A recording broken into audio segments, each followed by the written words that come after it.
तो संपूर्ण आधुनिक भारत का हम महारिवीजन कर रहे हैं और इसमें आज के सेशन में भारत के स्वतंत्रता संग्राम से जुड़ी हुई जो विषय वस्तु है उससे जुड़े हुए प्रश्नों को हम लोग देखेंगे।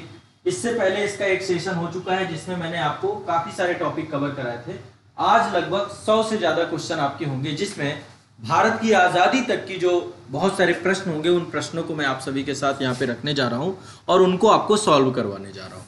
तो 1 to 1 बहुत सारे टॉपिक, बहुत सारे क्वेश्चन आप सभी के यहाँ पर मैं डिस्कस करूंगा।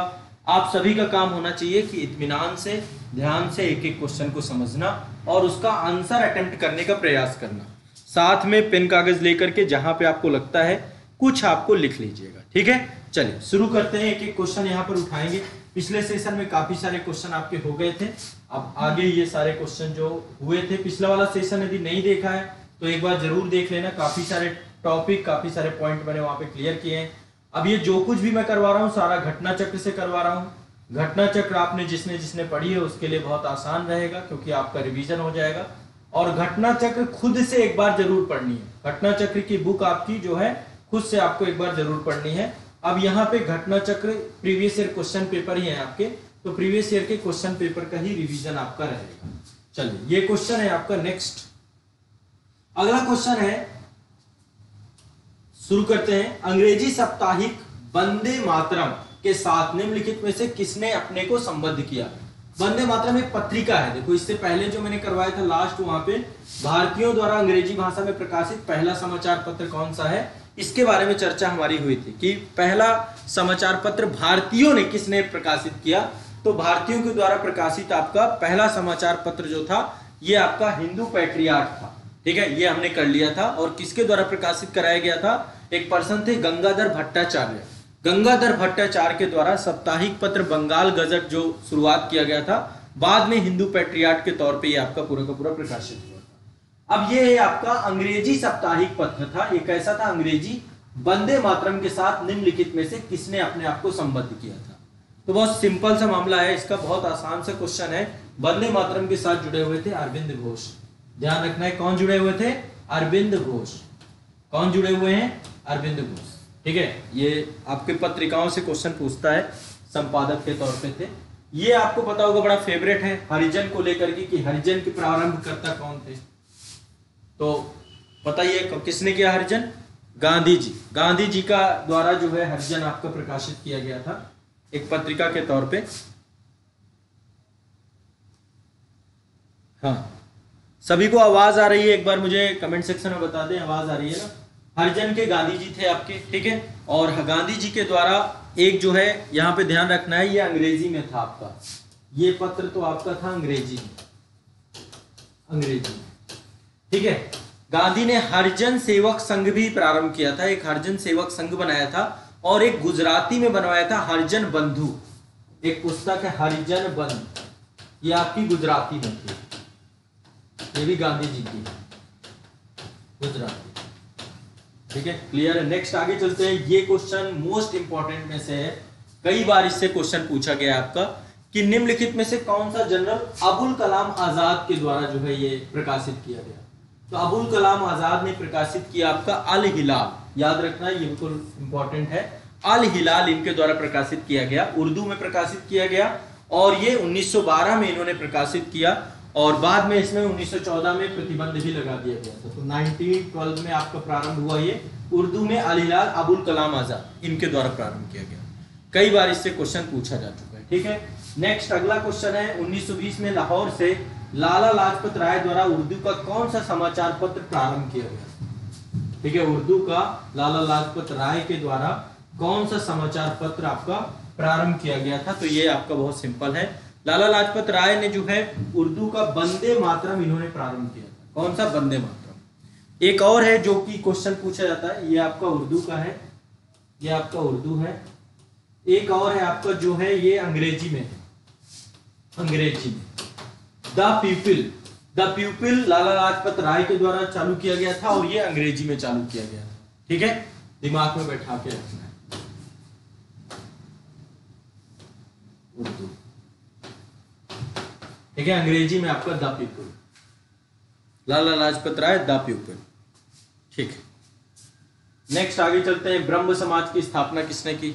सामाजिक सुधार से, बहुत सिंपल सा है, सबको पता है, रटा रटा क्वेश्चन है, पूछा लेकिन कई बार गया है। ब्रह्म समाज की स्थापना, ठीक है। देखिए ब्रह्म समाज आपका हिंदू धर्म में सुधार आंदोलन के तौर पे था, सामाजिक सुधार को लेकर के प्रारंभ किया गया था इसमें, लेकिन पश्चात विचारधारा का बहुत सारा योगदान था। तो शुरुआत में बनाई गई थी ये आपका 1828 में आरंभ किया गया। 1828 में राजा राम मोहन राय के द्वारा इसको आरंभ किया गया था और इसका उद्देश्य था कि जो मतलब एक ईश्वरवाद पे बल देना, एक ही ईश्वर को मान के चलना। जो उस समय कर्मकांड थे उन सब चीजों को लेकर के इन्होंने उसका विरोध किया। तो राजा राम मोहन राय को राजा की उपाधि किसने दी, ये भी एक क्वेश्चन पूछता है कि इनको राजा की उपाधि किसके द्वारा दी गई। ये उपाधि दी गई अकबर द्वितीय के द्वारा, ठीक है। आपको पता होगा कि मुगल बादशाह शाह आलम को पेंशनर बना दिया गया था इलाहाबाद की प्रथम संधि के द्वारा। 2 संधियां हुई थी इलाहाबाद की, एक 12 अगस्त को हुई थी, एक आपकी 16 अगस्त को हुई थी। 12 अगस्त वाली देखिए, एक घटनाक्रम थोड़ा सा यहाँ पे रिवाइज करा देता हूँ। 1964 पे वो 1764 में बक्सर हुआ था, 1764 में बक्सर हुआ। बक्सर के बाद 2 पार्टियां थी, एक तो अवध था आपका, दूसरा आपका यहाँ पे मुगल सम्राट थे और तीसरा आपका मीर कासिम था, ठीक है। ये दोनों पराजित हुए, अंग्रेज जीते इसमें, ये भी पराजित हुआ। इनके साथ 16 अगस्त को एक संधि की गई 1765 में, इनके साथ 12 अगस्त को एक संधि की गई। तो इसको इलाहाबाद की पहली संधि बोलते हैं, इसको इलाहाबाद की दूसरी संधि बोलते हैं, ठीक है। अब इसके तहत जो मुगल सम्राट उस समय शाह आलम थे उनको क्या किया गया, पेंशनर बना दिया। भैया 26 लाख 1 साल का लो, खत्म बात तुम्हारी, ठीक है। इसके बाद आगे चल के पेंशन को बंद कर दिया गया, ठीक है। एक समय ऐसा आया कि पेंशन को बंद भी किया गया। तो अकबर द्वितीय जब आया शासक, तो अकबर द्वितीय ने, राजा राम मोहन राय उसी टाइम पीरियड पे थे और इसके साथ समस्या क्या हो गई कि पेंशन थोड़ा सा कम थी। अब देखिए समय के साथ थोड़ा बढ़ना भी चाहिए, तो इसने कहा भाई पेंशन थोड़ा सा बढ़े और जो पेंशन रुक गई है, रोक दी गई है, उसको रेगुलर कर दिया जाए।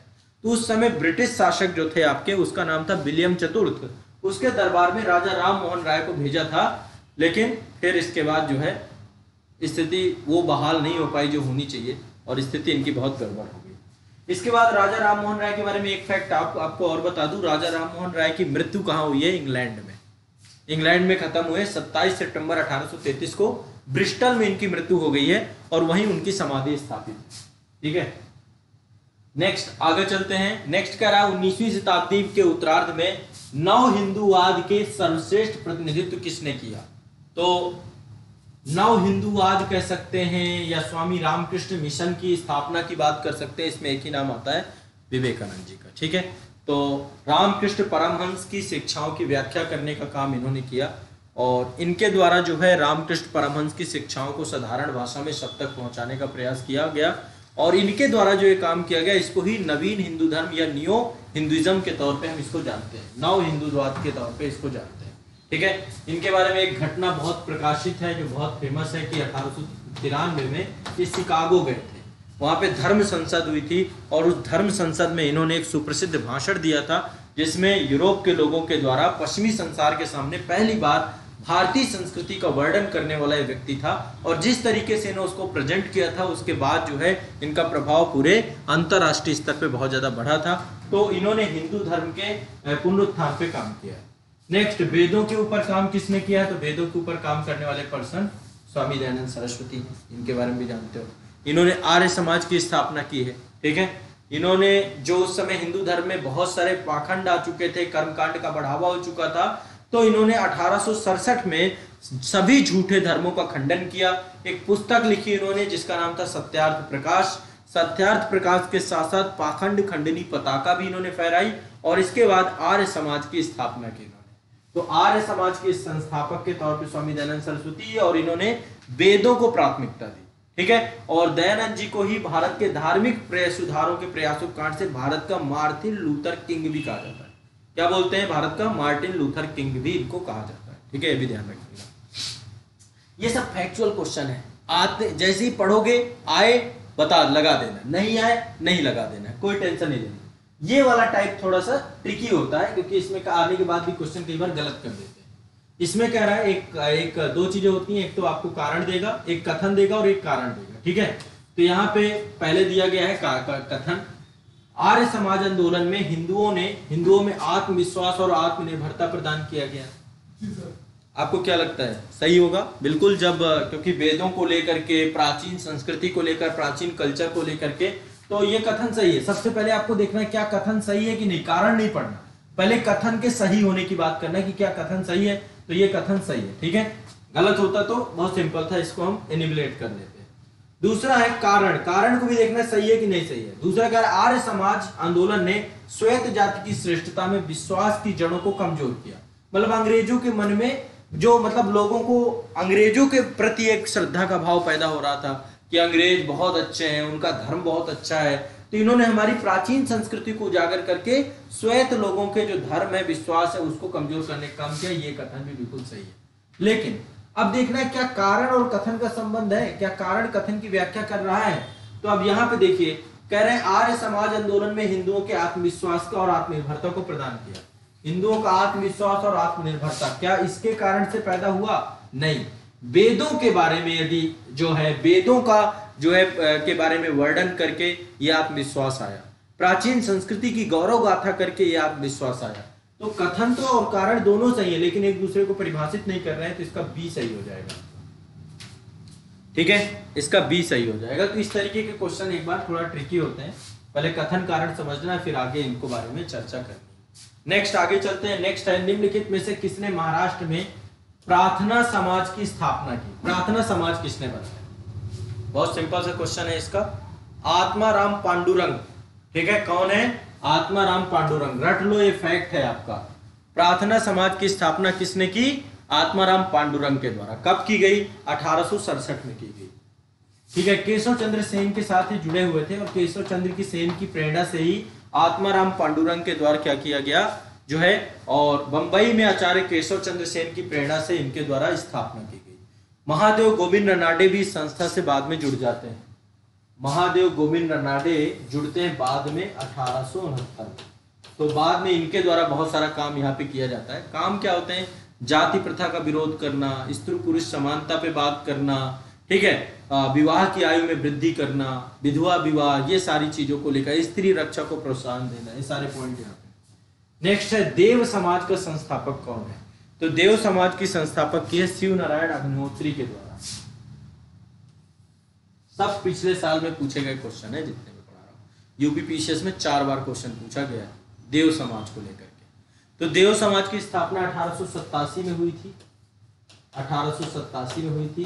किसने किया था? शिव नारायण अग्निहोत्री के द्वारा किया गया था। इसकी स्थापना कहाँ की गई थी? लाहौर। लाहौर, ये भी ध्यान रखना है, मान लो एक क्वेश्चन पूछ लेता है, ठीक है। और 1913 में इनकी मृत्यु हो जाती है, और इनके जो पुत्र होते हैं, दूसरे पुत्र होते हैं, वो इनके उत्तराधिकारी बन जाते हैं। नेक्स्ट अगले चलते हैं, किसने 1873 में सत्य शोधक समाज की स्थापना की? ये भी बिल्कुल रटा रटा क्वेश्चन है, ज्योतिबा फुले, रट जाना है। ज्योतिबा फुले के द्वारा 1873 में सत्य शोधक समाज की स्थापना की गई। और ये जो है एक तरीके से जो ब्राह्मणवाद उस समय जो है, इनके द्वारा एक पुस्तक लिखी गई, गुलामगिरी। इनकी एक पुस्तक है गुलामगिरी, इससे भी क्वेश्चन बहुत सारे पूछे गए हैं। गुलामगिरी, तो समाज का जो निम्न तबका था उनके प्रति जो है इन्होंने क्या किया, अपने आप को संगठित करने के लिए, समाज की समस्याओं को जो है खत्म करने के लिए, ब्राह्मणवादी जो कर्मकांडी व्यवस्था है उसके खिलाफ इन्होंने चीजों को लिखा। यहाँ पे कह रहा कि कौन सी संस्था है जो कि सुमेलित नहीं है, ठीक है। अब यहाँ पे बहुत सारी संस्थाएं हैं, पहले तो रट जाना है। सर्वेंट ऑफ इंडिया सोसाइटी 1905 में बनी, इससे बहुत क्वेश्चन पूछे गए हैं। सर्वेंट ऑफ इंडिया सोसाइटी से किसने की है? गोपाल कृष्ण गोखले ने। तो ये कथन आपका क्या है? सही है, ठीक है। पहले तो ये दिमाग में रखना। सोशल सर्विस लीग, ये किसने बनाया है? 1911 में बनी है। 1911 में नारायण मल्हार जोशी के द्वारा बनाया गया। NM जोशी, बिल्कुल सही है। Social service league Narayan Malhar Joshi, यानी कि आपके NM जोशी के द्वारा बनाया गया। कब बना? 1911 में। सेवा समिति की स्थापना हुई 1914 में। 1914 में किसने की? HN कुंजरू ने, इनके द्वारा ही स्थापना की गई सेवा। हृदयनाथ कुंजरू को ही हम HN कुंजरू के तौर पे जानते हैं, ठीक है। इसके बाद आपका सोशल रिफॉर्म एसोसिएशन, इसकी स्थापना जो की गई, ये स्थापना आपकी जो है राजमुंद्री सोशल रिफॉर्म एसोसिएशन वीरे सिलंगम के द्वारा की गई। यहाँ पे सी राम वाजपेयी गलत है। इसकी स्थापना की गई एक दक्षिण भारत के थे, वीरेसालिंगम।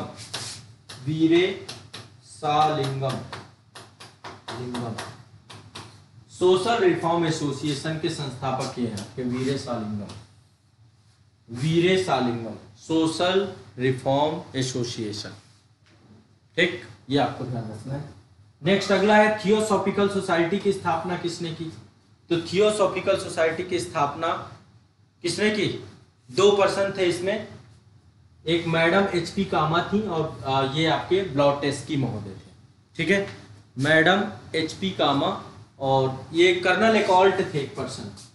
ठीक है, मैडम एचपी ब्लॉटेस्की और कर्नल एकॉल्ट।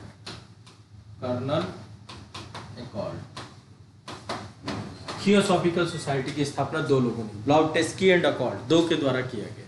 ठीक है, सैनिक, अमेरिकी सैनिक थे आपके कर्नल एकॉल्ट, तो इनके द्वारा ये स्थापना की गई 1975, वो 1875 में। नेक्स्ट है भारत में जिस राजनीतिक संगठन की स्थापना 1838 में हुई उसका पूरा नाम क्या है? 1838 में किसकी स्थापना हुई? तो 1838 में स्थापना हुई जमींदारी एसोसिएशन की। इसी को हम लैंड होल्डर सोसाइटी कहते हैं। ये मैं आपको पिछले सेशन में भी बता चुका हूँ। कलकत्ता में हुई थी इसकी स्थापना।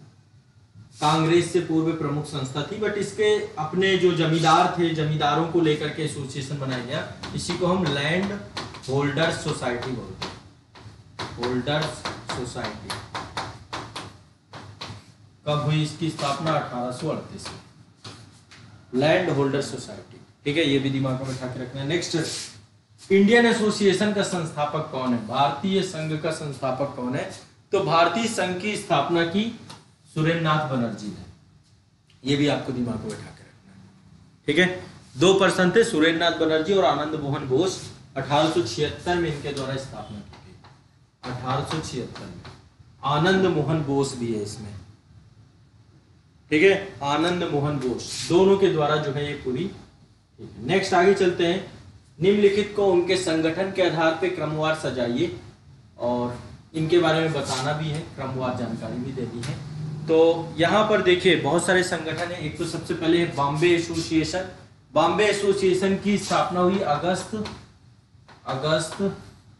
1852 को। ठीक है, सबके ईयर आपको लिखे होंगे। किसने किया बॉम्बे एसोसिएशन? दादा भाई नेहरूजी।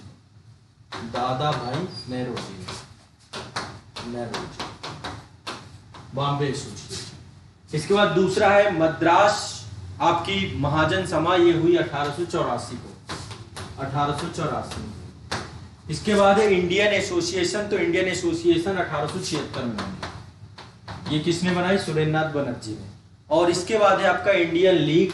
तो इंडियन लीग बनी 1875 में। अब इसके हिसाब से आपको क्रमवार इनको सजा देना है। थोड़ा सा एक कठिन क्वेश्चन मैं मान के चलता हूँ। ठीक है, अब इनकी स्थापना किसने की? बॉम्बे एसोसिएशन की तो मैंने बताया दादा भाई नेहरूजी ने की। ठीक है, इंडियन लीग की स्थापना, इसकी स्थापना शिशिर कुमार घोष के द्वारा की गई। किसके द्वारा? शिशिर कुमार घोष के द्वारा। इंडियन एसोसिएशन की स्थापना सुरेंद्रनाथ बनर्जी के द्वारा की गई। और ये आपके हैं रामास्वामी मुदलियार के द्वारा इसकी स्थापना की गई। अब इसको मिला लीजिए कि कौन सबसे पहले बना। तो इसमें से सबसे पहले बनने वाली संस्था आपकी यही है, बॉम्बे एसोसिएशन नंबर 1 के बाद दूसरे नंबर पे जो बनी है नंबर 4 बनी है आपकी। तो 1 4 3 2, ये सही ऑप्शन, डी ऑप्शन सही है इसका। फिर से यहाँ पे एक बार देख लीजिए, बॉम्बे एसोसिएशन दादा भाई नेहरूजी। ठीक है, इसके बाद इंडियन लीग आपकी शिशिर कुमार घोष। इसके बाद आपका Indian association Surendranath Banerjee. Indian association बहुत इंपॉर्टेंट संस्था थी आपकी, सुरेंद्रनाथ बनर्जी, आनंद मोहन बोस। और तीसरी आपकी मद्रास महाजन सभा, इसकी रामास्वामी मुदलियार, इनके द्वारा की गई। यहाँ पे कह रहा भैया इनको आप क्या करिए, अब देखिए अब आराम से कुछ तो आइडिया लग ही जाएगा। यहाँ पे इंडियन एसोसिएशन सुरेंद्रनाथ बनर्जी तुरंत आपके दिमाग में आया। ठीक है, पूना सार्वजनिक सभा, ये स्थापना की गोविंद महादेव रनाडे के द्वारा। इसके बाद जो है बंबई प्रेसिडेंसी एसोसिएशन बना था फिरोज शाह मेहता के द्वारा। मद्रास महाजन सभा आनंद चार्लू, ये आपको कर लेना है। Indian association Surendranath Banerjee, Indian association Surendranath Banerjee, Indian association Surendranath Banerjee. Poona सार्वजनिक सभा आपका महादेव गोविंद रनाडे महादेव गोविंद रनाडे, बंबई प्रेसिडेंसी फिरोज शाह मेहता, और मद्रास महाजन सभा आनंद चावला। क्या को रट लेना। नेक्स्ट है भारतीय राष्ट्रीय कांग्रेस की स्थापना किस साल में की गई? बहुत सिंपल सा है, 1885 में की गई। कब की गई? 1885 में। कब की गई? 1885 में। किसने की? एओ ह्यूम ने की। एओ ह्यूम इनके द्वारा की गई, एओ ह्यूम महोदय द्वारा की गई। ठीक है। और पहला अधिवेशन सभी को पता है 28 दिसंबर, पहले 25 दिसंबर को होना था, फिर पूना में प्लेग फैल गया तो इसकी डेट बढ़ा करके 28 दिसंबर 1885 हो गई। 28 दिसंबर 1885। ठीक है। एक जगह थी गोकुलदास तेजपाल संस्कृत विद्यालय, वहां पर आपकी आयोजित की गई। शुरू में टोटल 72 लोग सम्मिलित हुए थे इसमें, 72 लोग। ठीक है, 72 लोग इसमें सम्मिलित हुए। भारतीय राष्ट्रीय कांग्रेस के पहले अधिवेशन की अध्यक्षता किसने की? WC बनर्जी ने, व्योमेश चंद्र बनर्जी, इनके द्वारा अध्यक्षता की गई। ये अध्यक्ष थे। क्लियर है? होता है कोई दिक्कत होता है? सिंपल है। इतनी चीजें आपको पता होनी चाहिए भारतीय राष्ट्रीय कांग्रेस की स्थापना। इस समय एक चीज और देख लो, वायसराय थे लॉर्ड डफरेन। लॉर्ड डफरेन आपके वायसराय। ठीक है। अब यहाँ कह रहा 1985 में WC बनर्जी द्वारा इंगित भारतीय राष्ट्रीय कांग्रेस के निम्न उद्देश्यों में से कौन सा नहीं है?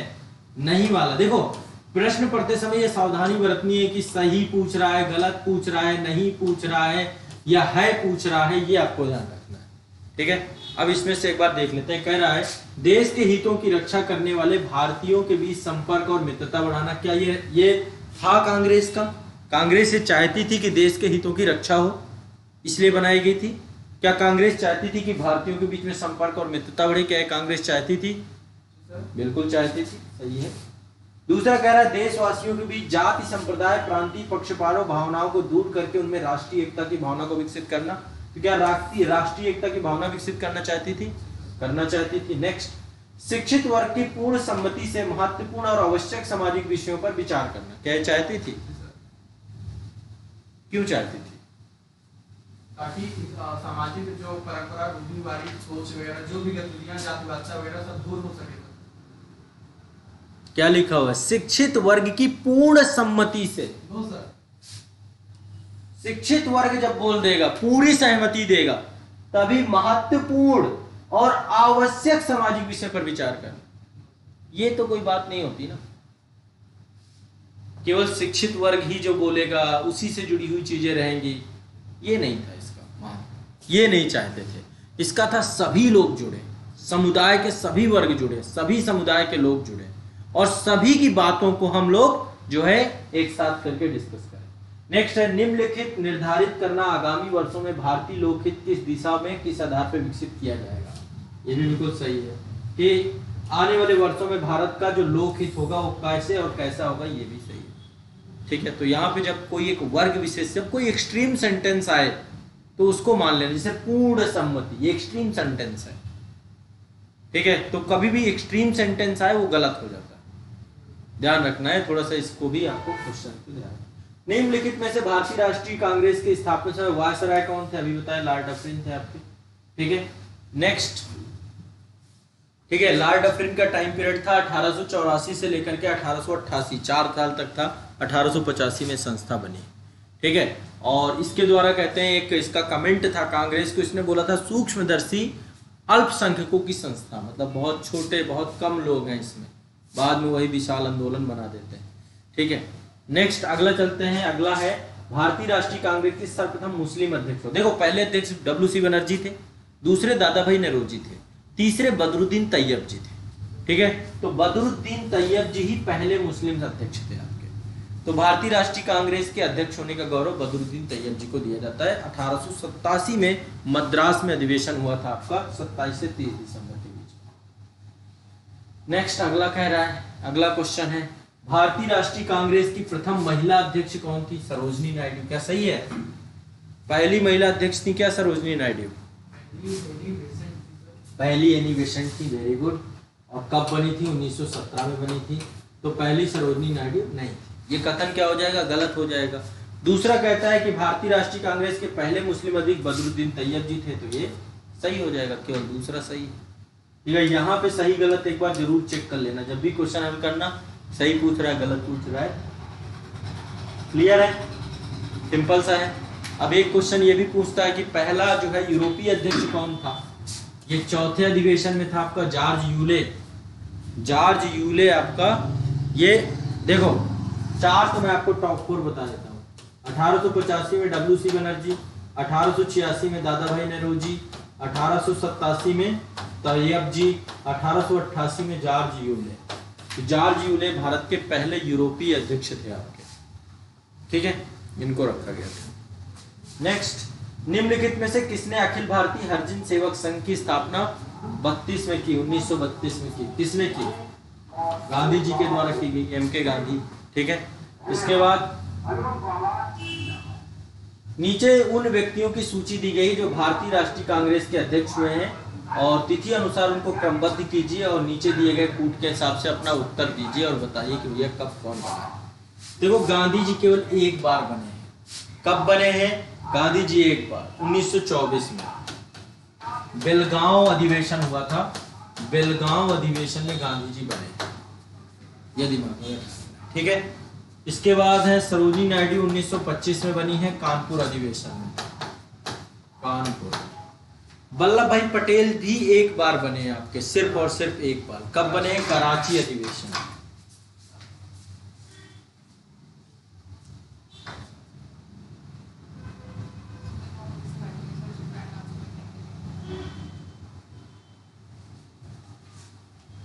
बैठाइए। 1931 में आपके बने थे कराची अधिवेशन।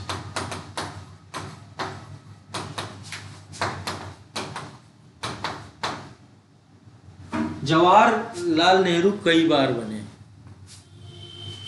1929 में लाहौर में बने हैं, लाहौर, और 1936 में बने, 2 बार बने हैं आपके लखनऊ।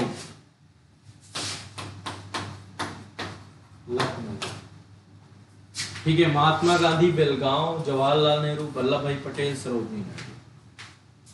अब क्रम कर लो, वो समझ में आ जाएगा। देखो इनमें से गांधी वाला याद कर लेना, बेलगांव पूछता है, जवाहरलाल नेहरू लाहौर आपका है, वल्लभ भाई पटेल कराची है, और ये आपका कानपुर। क्लियर है, स्पष्ट है। नेक्स्ट अगला है 1938 में भारतीय राष्ट्रीय कांग्रेस का हरिपुरा अधिवेशन। हरिपुरा अधिवेशन की अध्यक्षता किसने की? तो हरिपुरा अधिवेशन की अध्यक्षता सुभाष चंद्र बोस के द्वारा की गई। सुभाष चंद्र बोस।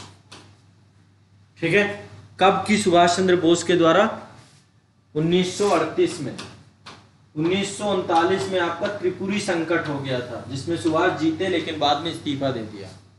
ठीक है, तो हरिपुरा में ये आपका 51वां अधिवेशन था, गुजरात में हुआ था, हरिपुरा एक जगह है। ठीक है, तो वहां पे आपके सुभाष चंद्र बोस इस अधिवेशन के अध्यक्ष बने। क्लियर है, स्पष्ट है, कोई दिक्कत नहीं है। ठीक है, राजेंद्र प्रसाद 1934 में बने थे आपके। ठीक है, राजेंद्र प्रसाद 1934 में बने। सबसे ज्यादा ये बने अबुल कलाम आजाद, 1940 से लेकर के 1946 तक रहे आपके, 1940 से 1946 तक। और JB कृपलानी 1946 में बने थे, मेरठ वाले। निम्नलिखित में से कौन सा नेता कांग्रेस के गरम दल से संबंधित है? गरम दल से कौन सा संबंधित है? अरविंद घोष। गरम दल से संबंधित है अरविंद घोष। ये आपके कांग्रेस के उग्रवादी विचारधारा गरम पक्ष के नेता थे। इसमें 4 लोग थे, देखो गरम आदमी। लाल बाल पाल,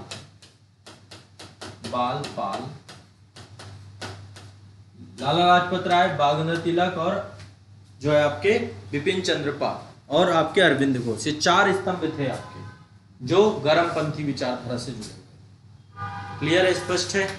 नेक्स्ट अगला चलते हैं, निम्नलिखित में से किस एक को लाला लाजपत राय ने अपने राजनीतिक गुरु माना? तो लाला लाजपत राय ने अपना राजनीतिक गुरु माना था मैजनी को। किसको माना था? मैजनी को। गांधी के तो गोखले थे। ठीक है, गांधी ने गोखले को राजनीतिक माना था। क्रांतिकारी, इटली के क्रांतिकारी हैं ये आपके मैजनी। ठीक है, इटली के क्रांतिकारी राष्ट्रपिता के तौर पे इनको माना जाता है। तो इनका जब इन्होंने जीवन वृत्तांत पढ़ा तो फिर अपना गुरु बना लिया। तो लाला लाजपत राय आपका ध्यान रखना। नेक्स्ट है अशांति का जनक, इससे भी क्वेश्चन पूछा जा चुका है कई बार। अशांति का जनक इनको बोल दिया था, फिर इन्होंने मुकदमा भी कर दिया। किसने बोला था? एक पर्सन है, किसका नाम है? वैलेंटाइन सिरोल, वैलेंटाइन सिरोल महोदय के द्वारा किया गया था। वैलेंटाइन सिरोल, इनके द्वारा लोकमान्य तिलक जी को बाल गंगाधर, वो माफ करिएगा, ठीक है, लोकमान्य तिलक जो आपके थे, इनको जो है तिलक को इन्होंने क्या किया? अशांति का जनक बोल दिया कि भारत में जो अशांति हो रही है इसके खिलाफ फिर इन्होंने मानहानि का मुकदमा भी करवाया था। मुकदमा बाद में हार भी गए थे, जीते नहीं मुकदमा, ठीक है। अब इंग्लैंड में जाके कैसे करेंगे, तो वो बड़ा मुश्किल था, बड़ा कठिन था, ठीक है। बाल गंगाधर तिलक के द्वारा जो है ये आपको ये क्वेश्चन कई बार पूछा जा चुका है। नेक्स्ट है गंगाधर तिलक सांप्रदायिकतावादी थे क्या? गंगाधर तिलक सांप्रदायिकतावादी थे क्या? आप लोग ऐसे बोलेंगे, राष्ट्रवादी थे, क्रांतिकारी थे, पहले राष्ट्रवादी नेता थे भारत के, तो ये कथन गलत है, ये कथन गलत है। राष्ट्रवादी, उन्होंने धर्म का राजनीतिक अस्त्र के रूप में प्रयोग किया, हाँ ये बात सही है। उन्होंने गणेश उत्सव बनाया, चालू किया, ठीक है। गणेश उत्सव के साथ साथ उन्होंने गो हत्या विरोधी सभाएं की, लाठी क्लब बनाया, उन्होंने अखाड़े बनाए बहुत सारे, और दो जो है उन्होंने एक आपका केसरी और मराठा दो पत्र भी चालू कराए थे, हाँ महाराष्ट्र से उन्होंने ये भी स्टार्ट किए। तो सांप्रदायिकतावादी तो नहीं थे, राष्ट्रवादी थे, लेकिन हाँ धर्म का उन्होंने सहारा लिया। क्रांतिकारियों ने एक गुप्त समाज अभिनव भारत का गठन किसने किया? अभिनव भारत आपके बीडी सावरकर है, ठीक है। अभिनव भारत आपका 1904 में बनी है, 1904 में संस्था बनी है। पहले इसका नाम मित्र मेला था। क्या था? मित्र मेला। मित्र मेला को ही बाद में जो है आपका अभिनव भारत के तौर पे इसको बनाया गया, विनायक दामोदर सावरकर के द्वारा ये बनाई गई, ठीक है। तो पहले मित्र मेला बनाया गया था 1899 में, 1904 में मित्र मेला ही आपका अभिनव भारत विद्यार्थी संस्था, क्रांतिकारी संस्था थी आपकी, ठीक है। नेक्स्ट अगला चलते हैं। यहाँ पर कई सारे जो है कमेंट दिए गए हैं, इनमें से बताना कौन सा सही है। कह रहा निम्नलिखित कथनों में से कौन सा बीडी सावरकर के बारे में, कौन सा कथन आपका बीडी सावरकर, बीडी सावरकर के बारे में सही है, ठीक है। सबसे पहली चीज, उन्होंने अभिनव भारत क्रांतिकारी की इसकी स्थापना की, अभिनव भारत की, नंबर 1 अभिनव भारत की स्थापना। दूसरा, भारतीय राष्ट्रवादियों को प्रेरित करने के उद्देश्य से उन्होंने मैजनी की जीवनी लिखी। किसकी जीवनी लिखी? मैजनी की, ठीक है। ये कथन भी आपका बिल्कुल सही है, मैजनी की उन्होंने जीवनी लिखी थी ताकि भारत के क्रांतिकारी उससे जुड़ सके इंग्लैंड में जाकर के। इन्होंने भारत के स्वतंत्रता संग्राम को 1857 को एक पुस्तक लिखी, इन्होंने भारत के स्वतंत्रता संग्राम 1857, उसमें इसको बताया कि ये भारत का पहली आजादी की लड़ाई थी, ठीक है। और ब्रिटिश कैद से मुक्त होने के लिए वो एक चलते जहाज से कूद गए थे, लेकिन जब कूदे, बगल में फ्रांस था, फ्रांस पहुंचे, फ्रांस में जाके पकड़ लिए गए थे, ठीक है। तो बीडी सावरकर और एक गणेश सावरकर, इनके भाई, इन्होंने मित्र मेला बनाया। मित्र मेला ही आगे चल के 1904 में आपका क्या बन गया? अभिनव भारत संस्था बन गई। और इसके बाद इन्होंने मैजनी की जीवनी लिखी, फिर 1857 की क्रांति पर भी इन्होंने एक पुस्तक लिखी, और ये एक आपको इसके बारे में जानना है, बेसिक चीजें। नेक्स्ट है, हेडगेवार ने किस वर्ष राष्ट्रीय स्वयंसेवक संघ की स्थापना की? राष्ट्रीय स्वयंसेवक संघ की स्थापना कब की गई? 27 सितंबर 1925 को, 27 सितंबर 1925 को हेडगेवार ने राष्ट्रीय स्वयंसेवक संघ की स्थापना की, ठीक है। मुख्यालय कहां था? नागपुर में। इसका मुख्यालय कहां था आपका? नागपुर में मुख्यालय था, ठीक है, नागपुर में मुख्यालय। 1 मिनट में, बस 1 मिनट में आपसे।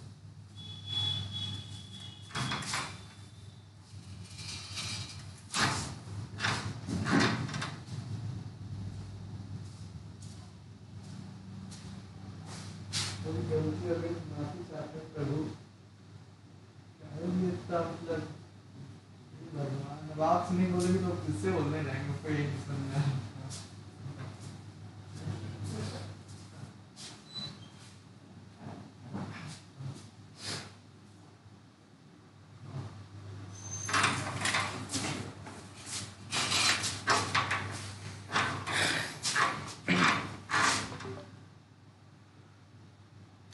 चलिए,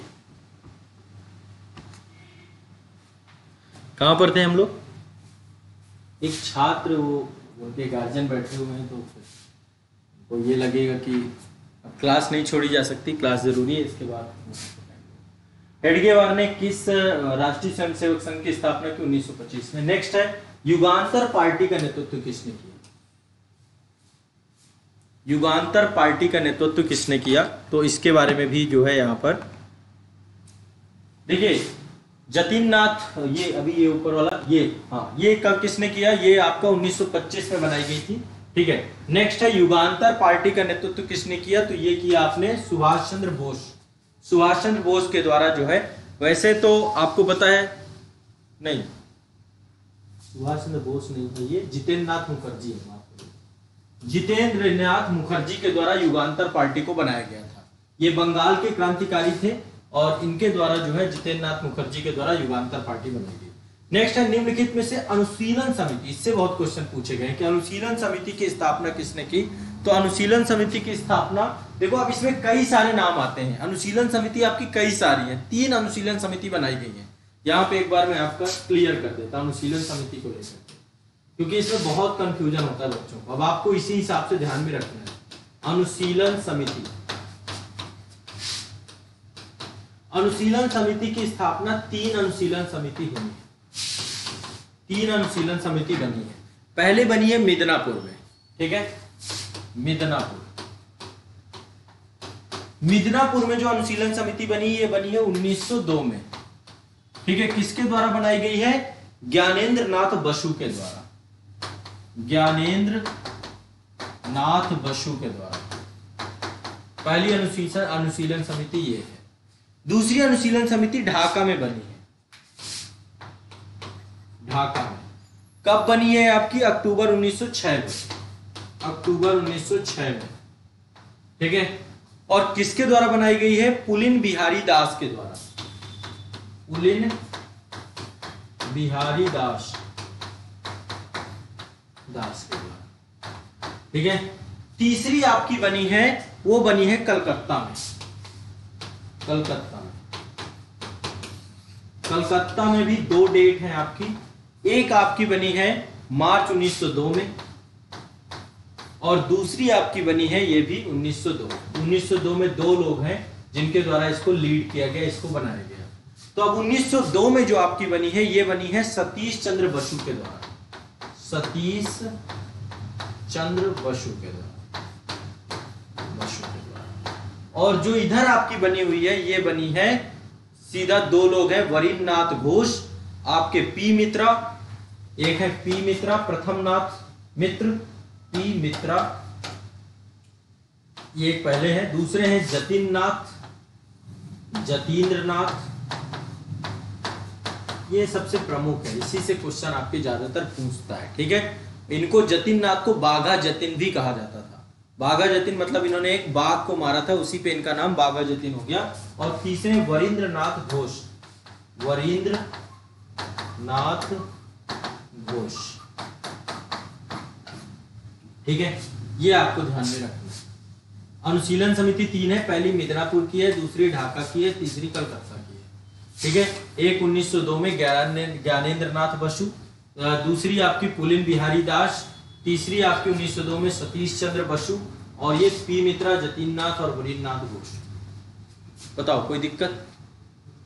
ठीक है। अब क्वेश्चन आएगा तो आपको पता होना चाहिए, ज्यादातर इससे पूछता है, ये वाले से, ठीक है। अब यहाँ पे क्वेश्चन पूछा है कि वे कौन थे जिन्होंने अनुशीलन समिति की स्थापना की। अब आपको यहाँ पे देख के रखना है कि कौन सा नाम आ रहा है। पी मित्रा का नाम है यहाँ पे, प्रथम नाथ मित्रा का, ये आपके इसके पहले वो थे। क्लियर है? नाम से भी आपको आइडिया लग जाएगा। नेक्स्ट है, मुजफ्फरपुर में किंग्सफोर्ड की हत्या करने का प्रयास कब किया गया, किसने किया? तो ये आपका 1908 में एक पर्सन थे, खुदीराम बोस और प्रफुल्ल चाकी, इन दोनों के द्वारा एक बम फेंका गया था, ठीक है। किसके ऊपर? किंग्सफोर्ड के ऊपर। लेकिन किंग्सफोर्ड बच गया, और दुर्भाग्य से जो राष्ट्रीय आंदोलन चल रहा था, उस राष्ट्रीय आंदोलन से जुड़ाव रखने वाले एक पर्सन थे मिस्टर कैनेडी, उनकी पुत्री और पत्नी दोनों मारी गई इसमें, ठीक है। उनके ऊपर जाकर के बम गिर गया। तो प्रफुल्ल चाकी ने पुलिस से बचने के लिए आत्महत्या कर ली थी, खुदीराम बोस को गिरफ्तार करके फांसी दे दी गई। ठीक है, तो ये आपका 1908 की घटना है। मुजफ्फरपुर आपका बिहार में पड़ता है, वहीं पे घटना हुई थी। कौन थे पर्सन जिसके ऊपर किंग्स फोर्ड के ऊपर ये बम फेंका गया था। ठीक है, लेकिन वो गया किसी और के ऊपर और बाद में जो है ये। नेक्स्ट है, किसने बड़ी बुद्धिमानी के साथ अलीपुर षड्यंत्र के मामले में अरविंद घोष का बचाव किया। देखिए, अलीपुर षड्यंत्र आपका 1908 में हुआ था। अरविंद घोष और उनके बड़े भाई थे वरिंद्रनाथ घोष, इनके द्वारा अवैध हथियार रखे गए थे अलीपुर में। 39 लोग थे, 39 अवैध हथियार रखने का आरोप लगाया गया था और गिरफ्तार कर लिया गया था। 17 लोगों को मौत की सजा सुनाई गई थी, लेकिन अरविंद घोष को रिहा कर दिया गया था इस मामले में। और रिहा करने में पूरी दम लगाई थी एक वकील थे चितरंजन दास। तो अलीपुर में क्या था, अवैध हथियार थे, उनके रखने के आरोप में अलीपुर षड्यंत्र का नाम से हम इसे जानते हैं। अलीपुर षड्यंत्र में आपके बच जाते हैं, ध्यान रखना है कौन बच जाता है। ठीक है, अरविंद घोष आपके बच जाते हैं, चितरंजन दास के द्वारा बचाए जाते हैं। नेक्स्ट है, किस वर्ष हिंदुस्तान रिपब्लिकन एसोसिएशन की स्थापना हुई। हिंदुस्तान रिपब्लिकन एसोसिएशन बहुत एक, देखो यही आगे चल के हिंदुस्तान सोशलिस्ट रिपब्लिकन एसोसिएशन बन जाएगी। तो मुख्य उद्देश्य था कि क्रांतिकारी आंदोलन को संचालित करना, और इसके लिए अक्टूबर 1924 को क्या किया गया, एक सभा बुलाई गई, एक मीटिंग बुलाई गई, कानपुर में एक सम्मेलन बुलाया गया। वहीं पर हिंदुस्तान रिपब्लिकन एसोसिएशन क्रांतिकारी संगठन की स्थापना की। किसने की, सचिंद्र सन्याल ने। किसने की, सचिंद्र सन्याल। इसमें कई लोग सम्मिलित थे, इसके अध्यक्ष बने सचिंद्र सन्याल। ठीक है, कई लोग इसमें जुड़ रहे, चंद्रशेखर आजाद थे, सचिंद्र सन्याल थे, जोगेंद्रनाथ चटर्जी थे और राम प्रसाद बिस्मिल थे। ये प्रमुख क्रांतिकारी आपके HRA से जुड़े हुए थे। HRA, सचिंद्र सन्याल का नाम याद रखिएगा। नेक्स्ट है, अपनी फांसी से पूर्व निम्नलिखित में से किस क्रांतिकारियों में से किसने पीने हेतु दूध को अस्वीकार कर दिया और कहा मैं केवल अपनी मां का दूध लूंगा। ठीक है, अब देखो ऐसे भी क्रांतिकारी थे। ठीक है, प्रसिद्ध क्रांतिकारी राम प्रसाद बिस्मिल को फांसी दी गई थी, काकोरी कांड हुआ था, और काकोरी कांड में उन्होंने ये बात कही थी। तख्त में जाने से पहले जो है इन्होंने एक अंतिम शेर भी पढ़ा था कि मालिक तेरी रजा रहे और तू ही रहे, तू रहे। इस तरीके से इन्होंने, मतलब आप जानते हैं सरफरोशी की तमन्ना अब हमारे दिल में है। तो ये सब ऐसे लोग थे जिन्होंने, मतलब एक दीवानगी थी, जुनून था देश को आजाद कराने का, और उसके लिए कोई भी कीमत ये लोग देना चाहते थे। ठीक है, तो उसमें से राम प्रसाद बिस्मिल बहुत बड़े क्रांतिकारियों में से एक कहे जाते हैं।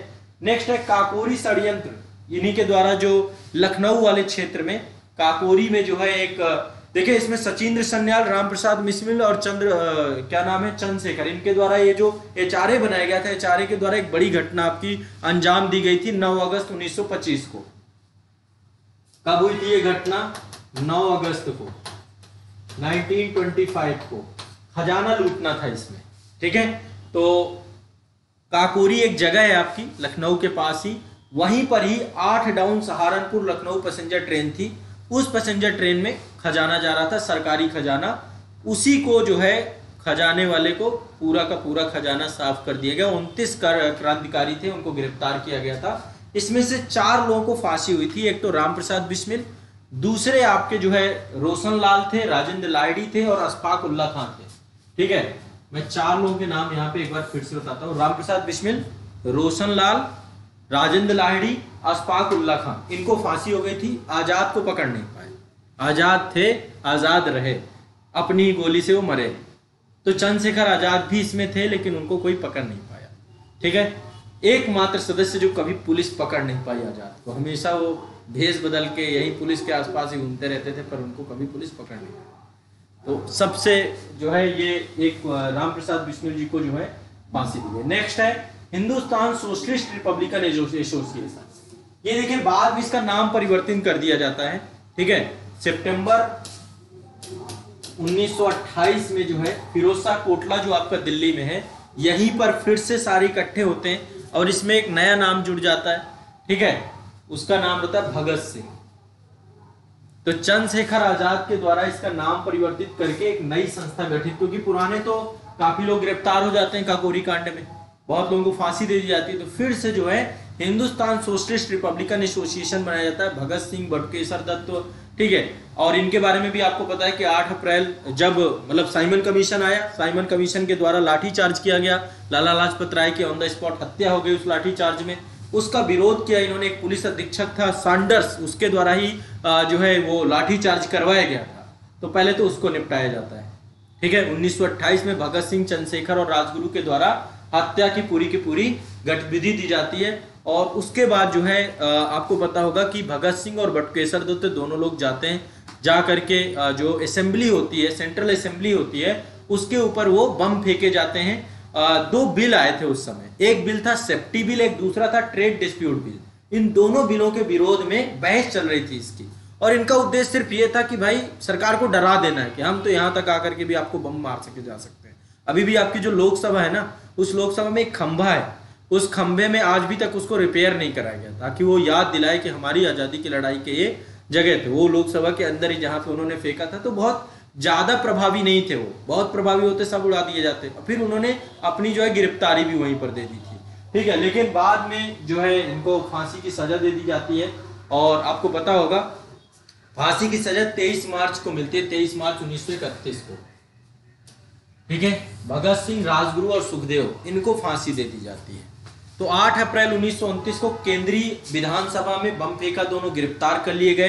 केंद्रीय असेंबली बम कांड के अंतर्गत मुकदमा चल रहा था, और कई सारे सदस्य 18 क्रांतिकारी जो है, लाहौर षड्यंत्र केस था जिसमें सैंडर्स को मारा था इन्होंने, उसके अंतर्गत भी मुकदमा चल रहा था। इनको बम फेंकने के एवज में फांसी नहीं हुई थी, जो लाहौर षड्यंत्र केस था उसके तहत भगत सिंह, राजगुरु और सुखदेव को फांसी दी गई थी तीनों, ठीक है। नेक्स्ट आगे चलते हैं। यहाँ पे इनको जो है सही क्रम में तिथि के अनुसार लगाना है। तो देखिए सबसे पहले लाहौर षड्यंत्र केस 2 हुए हैं आपके, 2 हुए। पहला जो आपका हुआ है ये गदर आंदोलन के बाद 1916 में हुआ है, 1916 में पहला।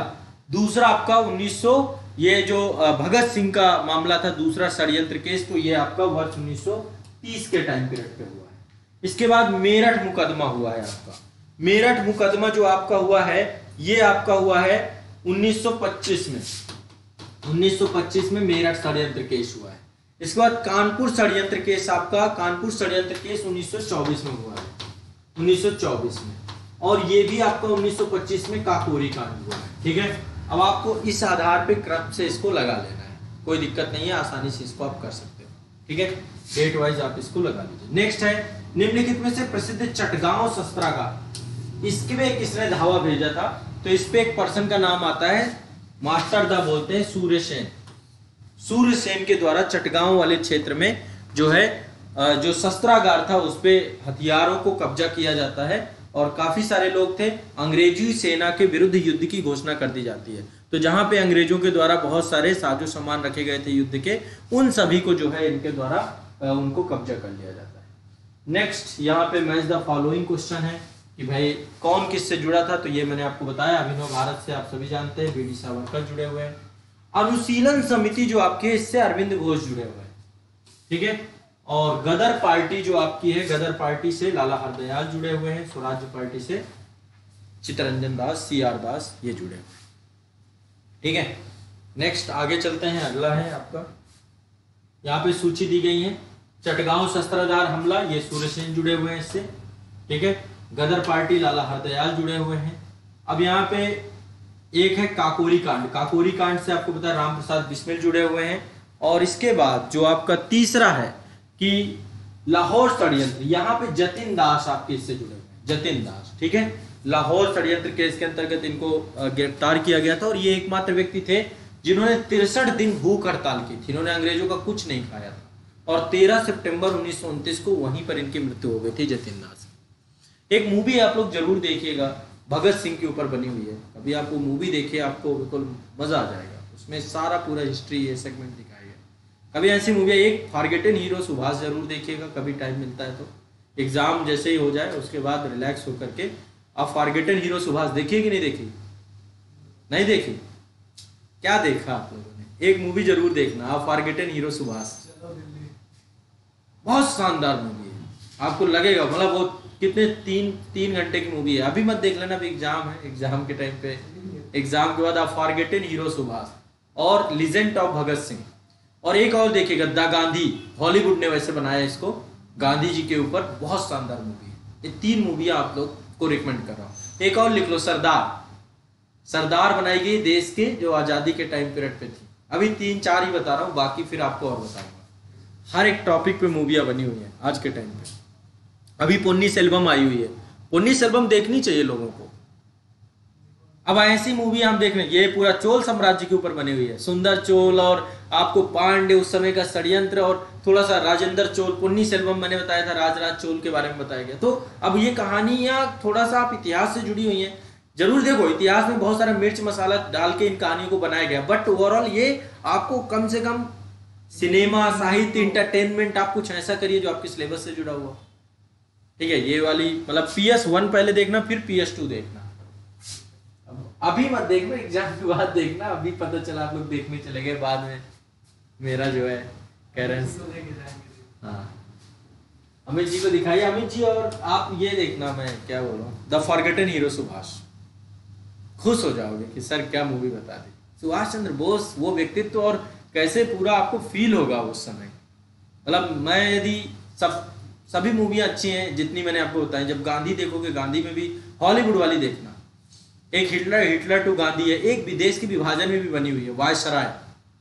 उसमें जो उस समय विभाजन हुआ था, परिस्थितियां थी, वो मूवी भी बड़ी शानदार। तो कुछ मूवी अच्छी हैं। सरदार देखिएगा, सुभाष सरदार पटेल, आपको समझ में आएंगे कि क्या व्यक्ति था ये। आज़ादी के टाइम पे कैसे परेश रावल ने रोल अदा किया है।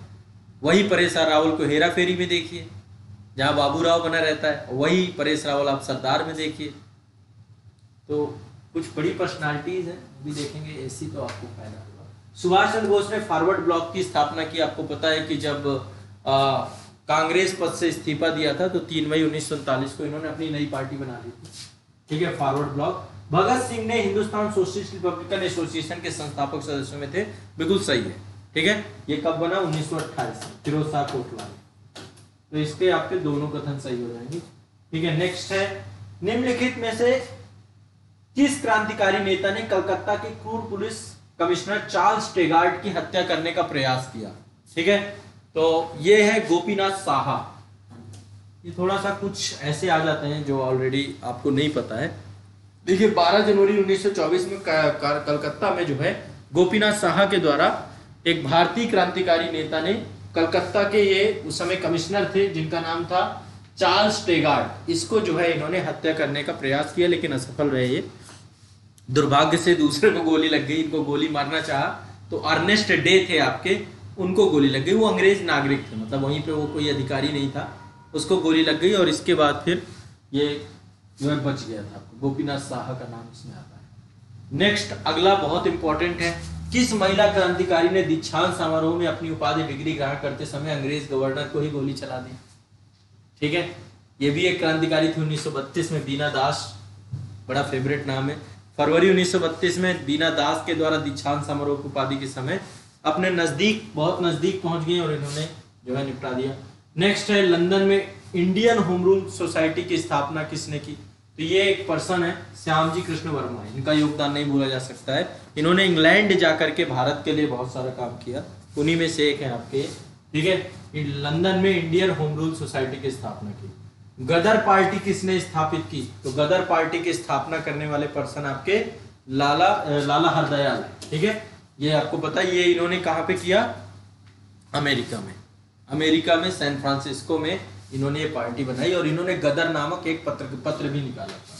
नेक्स्ट है, निम्नलिखित में से वो कौन व्यक्ति था जिसने विदेश में गणतंत्रात्मक सरकार की स्थापना की? विदेश में किसने सरकार बनाई? ये व्यक्ति थे राजा महेंद्र प्रताप। अफगानिस्तान वाले क्षेत्र में राजा महेंद्र प्रताप के द्वारा, इनके सहयोगी थे बरकतुल्ला, उनके द्वारा जो है प्रथम विश्व युद्ध के टाइम पीरियड पे पहली अस्थायी सरकार बनाई गई, पैरेलल गवर्नमेंट बनाई गई। इसमें महेंद्र प्रताप स्वयं राष्ट्रपति बने और बरकतुल्ला को प्रधानमंत्री बनाया। ठीक है, तो एक अस्थायी सरकार बनाई गई थी। जर्मनी और रूस ने मान्यता भी दी थी कि भारत की गवर्नमेंट है, क्योंकि जर्मनी और रूस उस समय ब्रिटेन के विरोधी थे। ये बहुत इंपॉर्टेंट है। भारतीय क्रांति की माँ किसे कहा जाता है? भीखाजी रुस्तम कामा। इनके बारे में भी आपको पता होगा। ये भारत की क्रांतिकारी महिला है जिन्होंने यूरोप व अमेरिका में क्रांति का संचालन किया। 1907 में इन्होंने स्टुटगार्ड, एक जगह है जर्मनी में, वहां पर अंतर्राष्ट्रीय समाजवादी कांग्रेस का में हिस्सा लिया और भारत के पहले झंडे को फहराया स्टुटगार्ट में। ठीक है, तो भीखा जी, मैडम भीखा जी कामा से भी क्वेश्चन आपको ध्यान में रखना है। ठीक है, और लगातार 30 वर्षों तक पेरिस वाले क्षेत्र में भारत को लेकर काम करे। ये एक जहाज है कामा गाटा मारू। ठीक है, अभी पिछले कुछ दिनों की 1-2 साल पहले कनाडा ने इसके लिए माफी भी मांगी है भारत सरकार से। तो कामा गाटा मारू क्या है? देखिए, कामा गाटा मारू आपका ये कनाडा की यात्रा पर निकला एक जलपोत था। अब ये प्रकरण क्या था? देखिए, प्रथम विश्व युद्ध के दौरान एक भारतीय थे गुरदूप सिंह, उन्होंने किराए पर इसको लिया था कामा गाटा मारू को, और 376 यात्रियों को बैठा करके कनाडा के एक बंदरगाह में जाना था वैंकूवर में। और जहां पर ये पहुंचे, जब तट पे पहुंचे तो कनाडा की पुलिस ने इनको वापस भेज दिया, ये वापस जाओ, यहाँ नहीं उतर सकते आप। ठीक है, तो जिसके बाद जो है ये वहां प्रवेश नहीं कर पाए, बहुत सारे लोग रास्ते में खत्म हो गए, मर गए। बाद में बहुत सारे लोग अमेरिका में जाकर के अमेरिका के तटों पर रुके।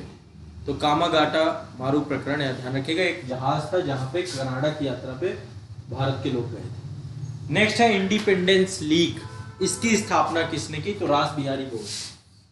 ठीक है, रास बिहारी बोस के द्वारा जो है 28 से 30 मार्च 1942 के दौरान राजनीतिक समस्याओं पर विचार विमर्श के लिए इन्होंने टोक्यो में एक सम्मेलन आयोजित कराया।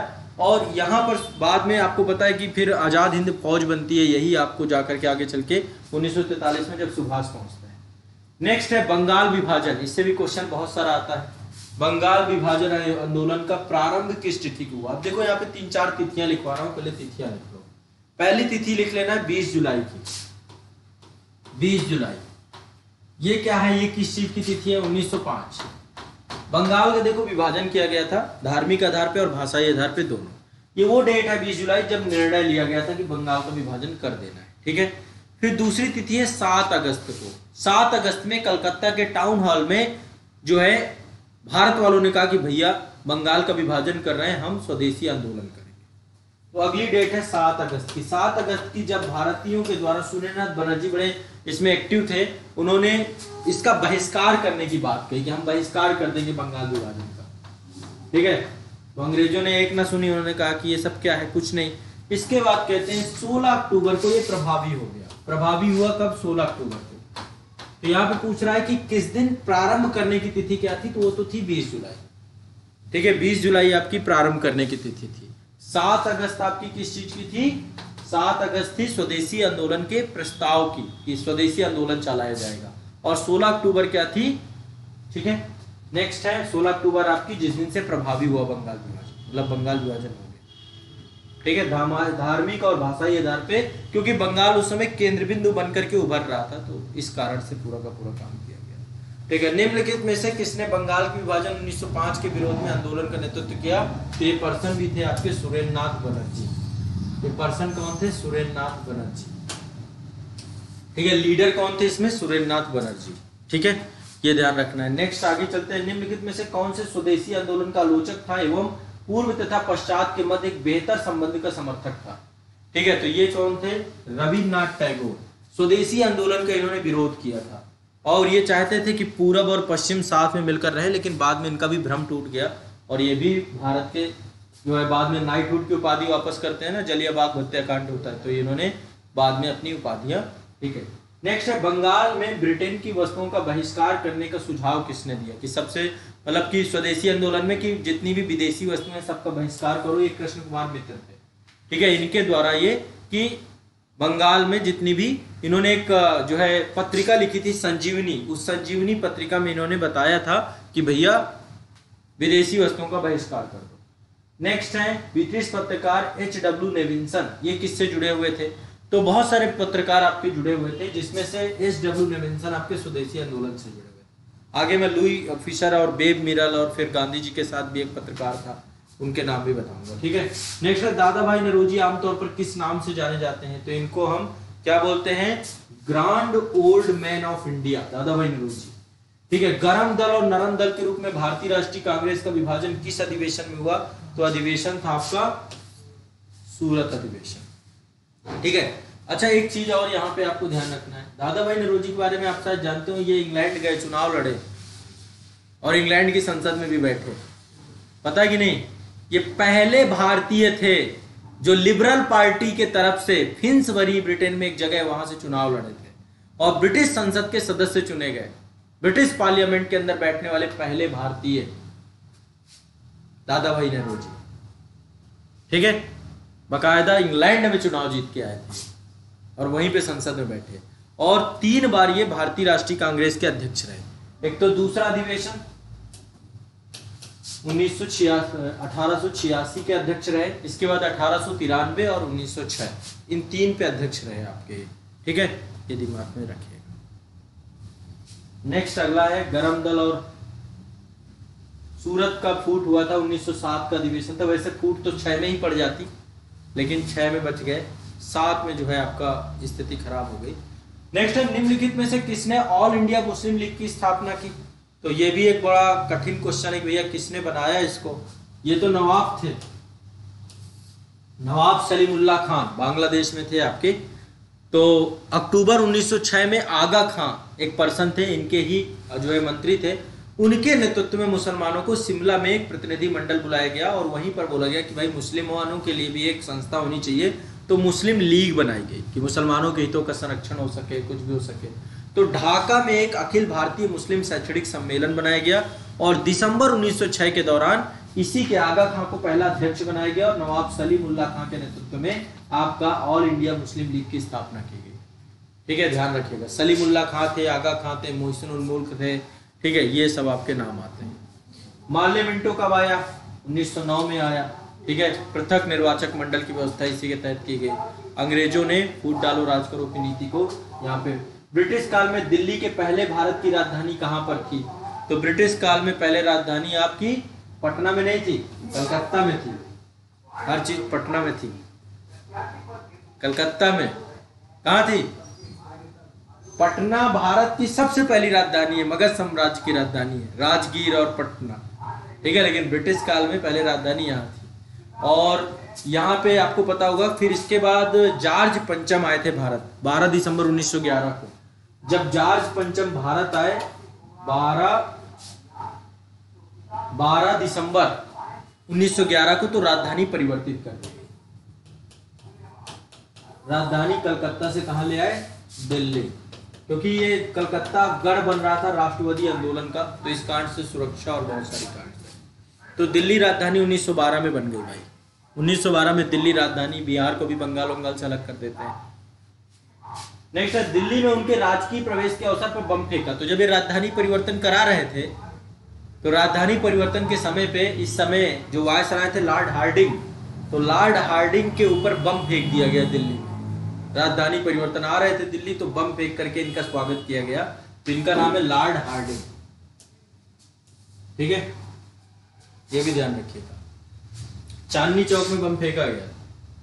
नेक्स्ट है अतिवादियों और उदारवादियों यानी गर्मपंथी और नरमपंथियों के पुनर्मिलन की प्रक्रिया में कौन प्रमुख शिल्पी था? किसने इन दोनों को मिलाया? 1907 में तो कांग्रेस विभाजित हो गई गर्मपंथी और नरमपंथियों में। इसके बाद एनी बेसेंट और तिलक दोनों ने होम रूल लीग आंदोलन चलाया था और उसके बाद ये फिर से एक साथ आ गए, ठीक है। तो ध्यान रखिएगा 1916 में एक अधिवेशन हुआ था आपका। 1916 में अधिवेशन लखनऊ समझौता बोला जाता है। इसके अध्यक्ष थे अंबिका चरण मजूमदार। इस सम्मेलन में सब एक साथ आ गए, ठीक है। और इसमें से मतलब कांग्रेस से गर्मपंथियों को निष्कासित कर दिया गया था, फिर से उनको वापस बुलाया गया। तो एनी बेसेंट और तिलक दोनों की महती भूमिका है। और इसी दौरान जो है जो आपकी मुस्लिम लीग थी वो भी इसके विश्व मंच के साथ जुड़ जाती है। 1915-16 में 2 होम रूल लीग आंदोलन तिलक और एनी बेसेंट के द्वारा दोनों के द्वारा प्रारंभ किए गए, ठीक है। 1916 में तिलक ने चालू किया था, अप्रैल 1916 में तिलक का चालू हुआ था, अप्रैल 1916 महाराष्ट्र वाले रीजन में, और सितंबर 1916 में इनका चालू हुआ था होम रूल लीग। 2 पत्रिकाएं बनाए दोनों ने ली, जिसके कारण इनका प्रकाशन किया। एक तो एनी बेसेंट ने कॉमनवेल्थ और न्यू इंडिया, ये 2 पत्रिका आपकी एनी बेसेंट की हैं। तिलक की जो आपकी है, तिलक की है आपकी मराठा और केसरी, मराठा एंड केसरी तिलक की, यहां से इन्होंने प्रचार किया। नेक्स्ट है 1920 में निम्नलिखित में से किसने अपना नाम परिवर्तित कर स्वराज्य सभा रखा? ठीक है, स्वराज्य सभा रखा all India home rule league ने, all India home rule league ने।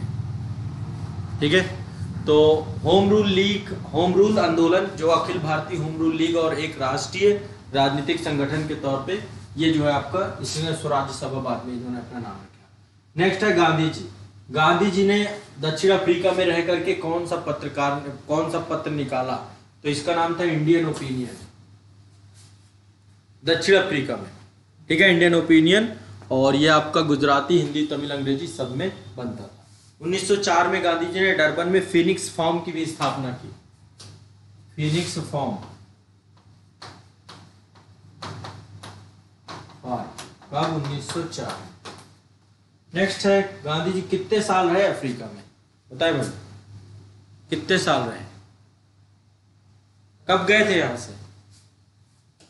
1893 में गए। कब आए यहाँ पे? 1915 में आए।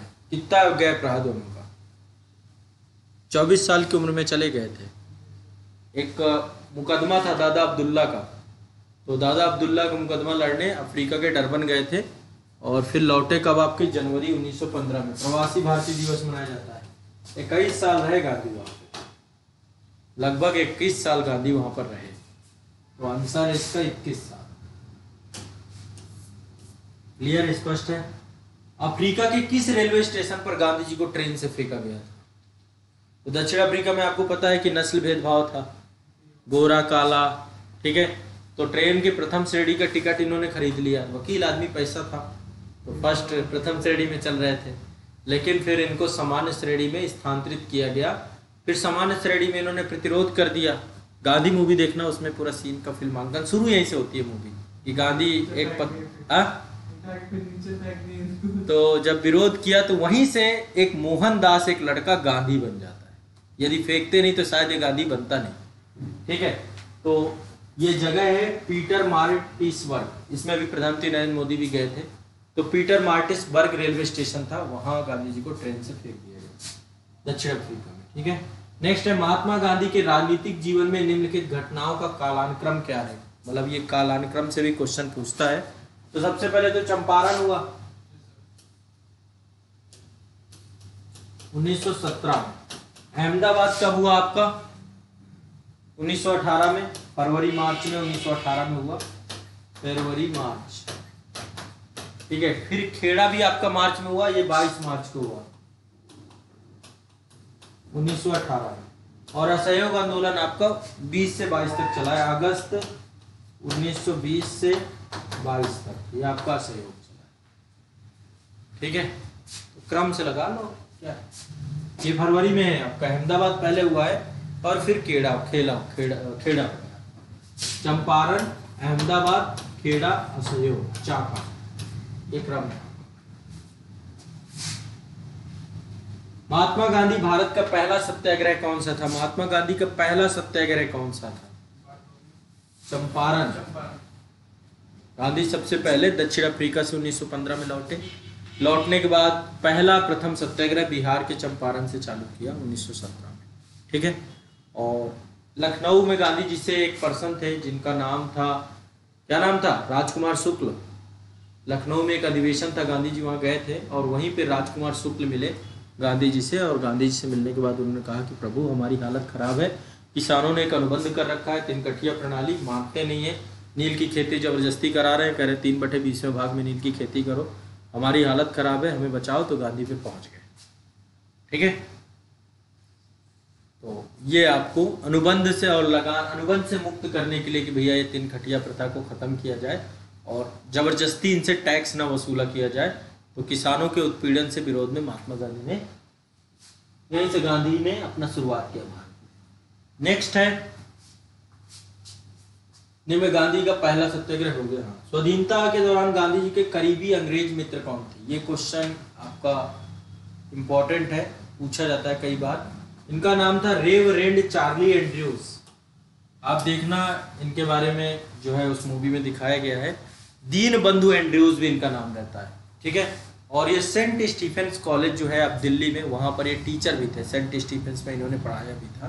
तो भारतीयों के साथ गहरा लगाव था, हर तरीके से भारतीय बनना चाहते थे। तो रविन्द्रनाथ टैगोर, गोपाल कृष्ण गोखले और गांधी जी इनके घनिष्ठ संबंध थे, मित्र थे। और दक्षिण अफ्रीका में कुछ समय तक गांधी जी के फिनिक्स फॉर्म पे भी ये रहे, और इसके बाद जब भारत यात्रा गांधी जी ने की तो उसमें भी ये सम्मिलित रहे, भारत यात्रा में भी।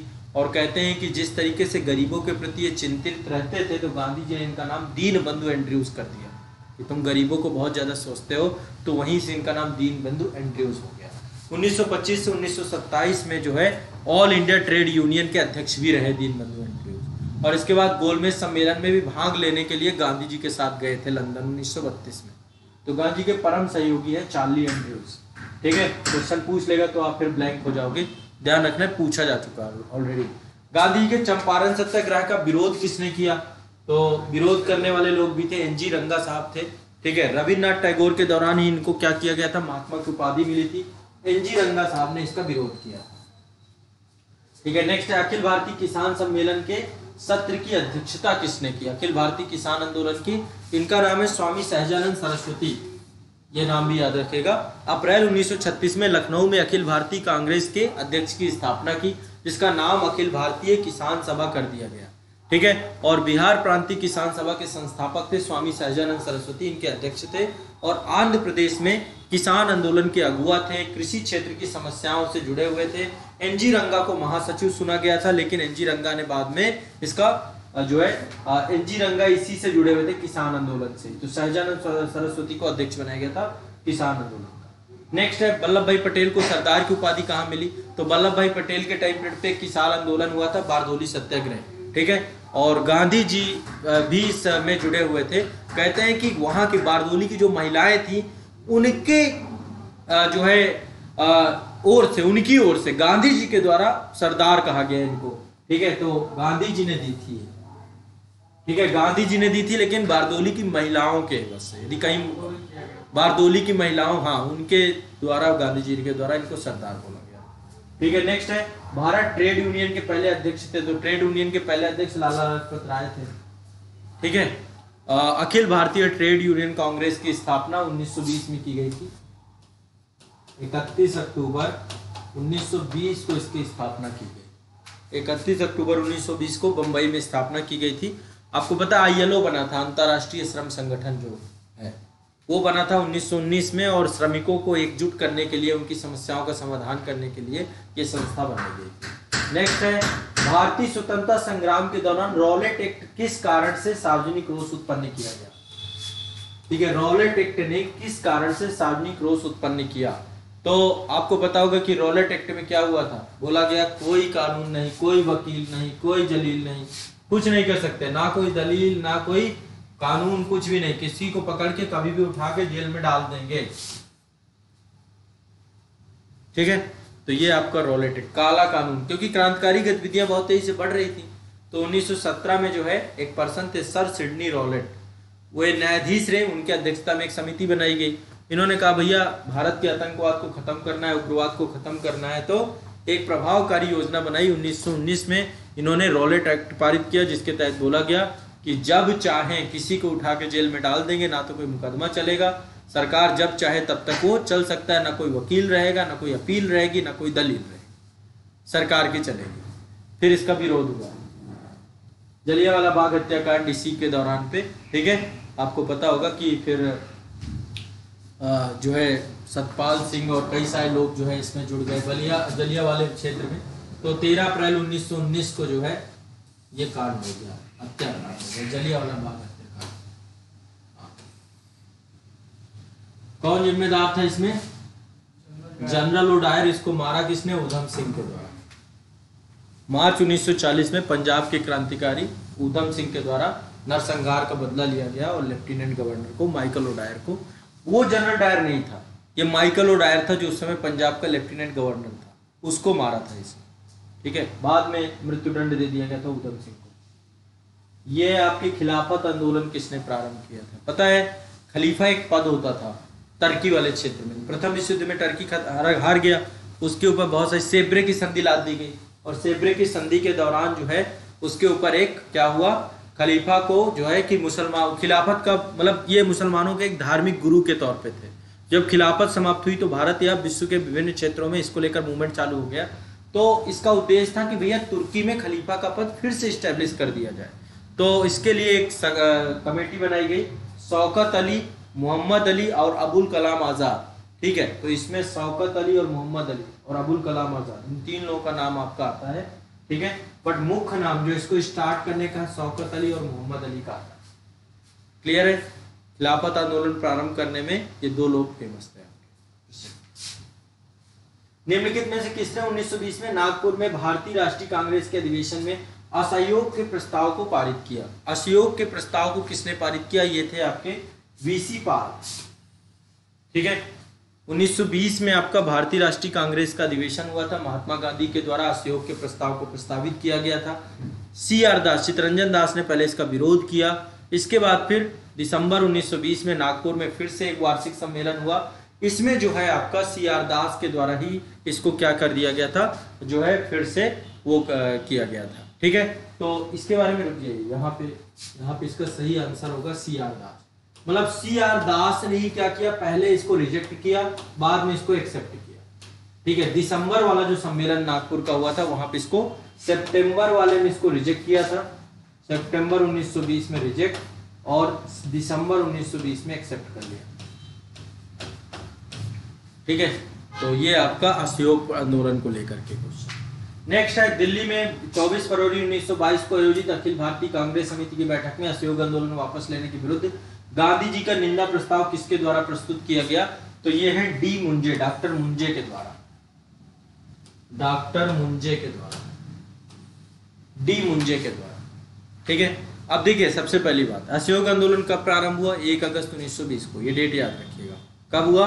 1 अगस्त 1920 को। असहयोग आंदोलन से 3-4 पॉइंट बता रहा हूं। 1 अगस्त 1920 दुर्भाग्य से ये आंदोलन चल रहा था, बहुत बढ़िया चला, बहुत सारे जो है इसमें रचनात्मक कार्यक्रम थे, बहुत सारे कंस्ट्रक्टिव कार्यक्रम थे, लेकिन 4 फरवरी 1922 तक में जो है ये आंदोलन हिंसा की ओर बढ़ने लगा। भारत के एक क्षेत्र में हिंसा हुई, चौरा चौरी गोरखपुर में एक गांव है, वहां पर जो है बहुत सारे लोग जो है मिल करके एक पुलिस चौकी को आग लगा दी उन्होंने। फिर गांधी जी ने इस आंदोलन को 12 फरवरी 1922 को वापस ले लिया। ठीक है, तो डॉक्टर मुंजे के द्वारा गांधी जी के खिलाफ निंदा प्रस्ताव ला गया कि वापस ले लिया, अभी तो हम मौका था, अंग्रेज चले जाते, ये होता वो होता। और गांधी जी कहे कि भैया अब लोग उग्र हो चुके हैं, आग लगा दिए, कुछ कर दिए तो फिर बात बिगड़ जाए। चौरा चौरी में पुलिस गोलीकांड कब हुआ है आपका? 4 फरवरी में हुआ है, 1922 में हुआ है। ठीक है, इसके बाद दूसरी घटना आपकी है उग्र भीड़ द्वारा पुलिस थाना को जलाना, ये भी वही घटना है आपकी पूरी की पूरी। ठीक है, और देखो सिंपल सा मामला समझिए, हुआ क्या था। दरअसल एक जत्था निकल रहा था, उस जत्थे में बहुत सारे लोग जो है आंदोलन कर रहे थे, तो पुलिस ने सबसे पहले गोली चला दी, जत्थे के साथ दुर्व्यवहार किया और जुलूस के साथ गोली चला दी गई। भीड़ उत्तेजित हो गई और जब भीड़ उत्तेजित हो गई पुलिस पे हमला बोल दिया गया। सिपाही भाग करके थाने में घुस गए, जिस थाने में घुस गए उसी थाने में आग लगा दी। तो पहले जो घटना घटी थी वो भीड़ के द्वारा, मतलब सबसे पहले गोलीकांड हुआ, गोलीकांड के बाद उग्र भीड़ के द्वारा थाने को जला दिया। ठीक है, और लगभग 22 पुलिसकर्मी इसमें जल के मर गए। ठीक है, और फिर इसके बाद गांधी जी के द्वारा 12 फरवरी को यह आंदोलन वापस ले लिया गया। गांधी जी ने 12 फरवरी को यह आंदोलन वापस ले लिया। फिर गांधी जी की हो गई गिरफ्तार। ये आदमी था, यही आदमी जिम्मेदार था। 10 मार्च को गांधी जी गिरफ्तार हो गए और गिरफ्तार होने के बाद गांधी जी को डाल दिया गया 6 साल के लिए जेल। चलो भाई, गांधी जी चले गए जेल, बाद में बीमार पड़ गए, छोड़ दिए गए। ठीक है, तो इसका यही क्रम है, पहले गोलीकांड हुआ, फिर थाना को जलाया, फिर ये आंदोलन खत्म हुआ, फिर इसके बाद ये घटना भी कई बार बहुत बेकार हो जाती है। अभी आप याद करिए किसान आंदोलन खत्म ही हो गया था। 26 जनवरी के दिन कितनी बुरी घटना हुई, लाल किले में जाके झंडा फहराया और उसके बाद से जो है ऐसा लग रहा था आंदोलन खत्म, लेकिन एक टर्निंग पॉइंट था टिकैत साहब का रोना और लोगों का आके बैठ जाना। अभी आपने देखिए ये जो चल रहा है रेसलर वाला, कुश्ती वाला जो पूरा का पूरा चल रहा है, किसमें देखो कुछ भी हो, जैसे क्योंकि जो घटना जैसे कुछ भी मेरे साथ में जो यार या फिर कुछ भी घटना हो रही उसको खत्म होते ही तुरंत जो है उस पे एक्शन लेना चाहिए, किसी से शिकायत करनी चाहिए। लेकिन सारा सब कुछ खत्म, मेडल दुनिया भर की चीजें, उसके बाद ऐसे अचानक। लेकिन सरकार तो एक्शन नहीं ले रही ना। अरे तो इनको भी तो जनवरी का मामला था, कुछ भी नहीं FIR ही नहीं लिखी जाएगी तो कैसे होगा? FIR लिखते लिखते 3 महीने हो गए थे। जनवरी का मामला है, अभी का थोड़ा ना है। जनवरी में बैठे, सरकार ने आश्वासन दे दिया, चले गए। भाई कोई बात मेरे साथ घट रही है तो कम से कम मेरी बात तो सुनो। फिर इसके बाद किसी के ऊपर इतने संगीन आरोप लगे, उसे हटाओ पहले उस पद से। अब वैसे भी वो 1.5 महीने का पद बचा है, ज़्यादा दिन बचे नहीं। फिर से उसमें नहीं तो फिर से चुना ही जाएगा खुद ही।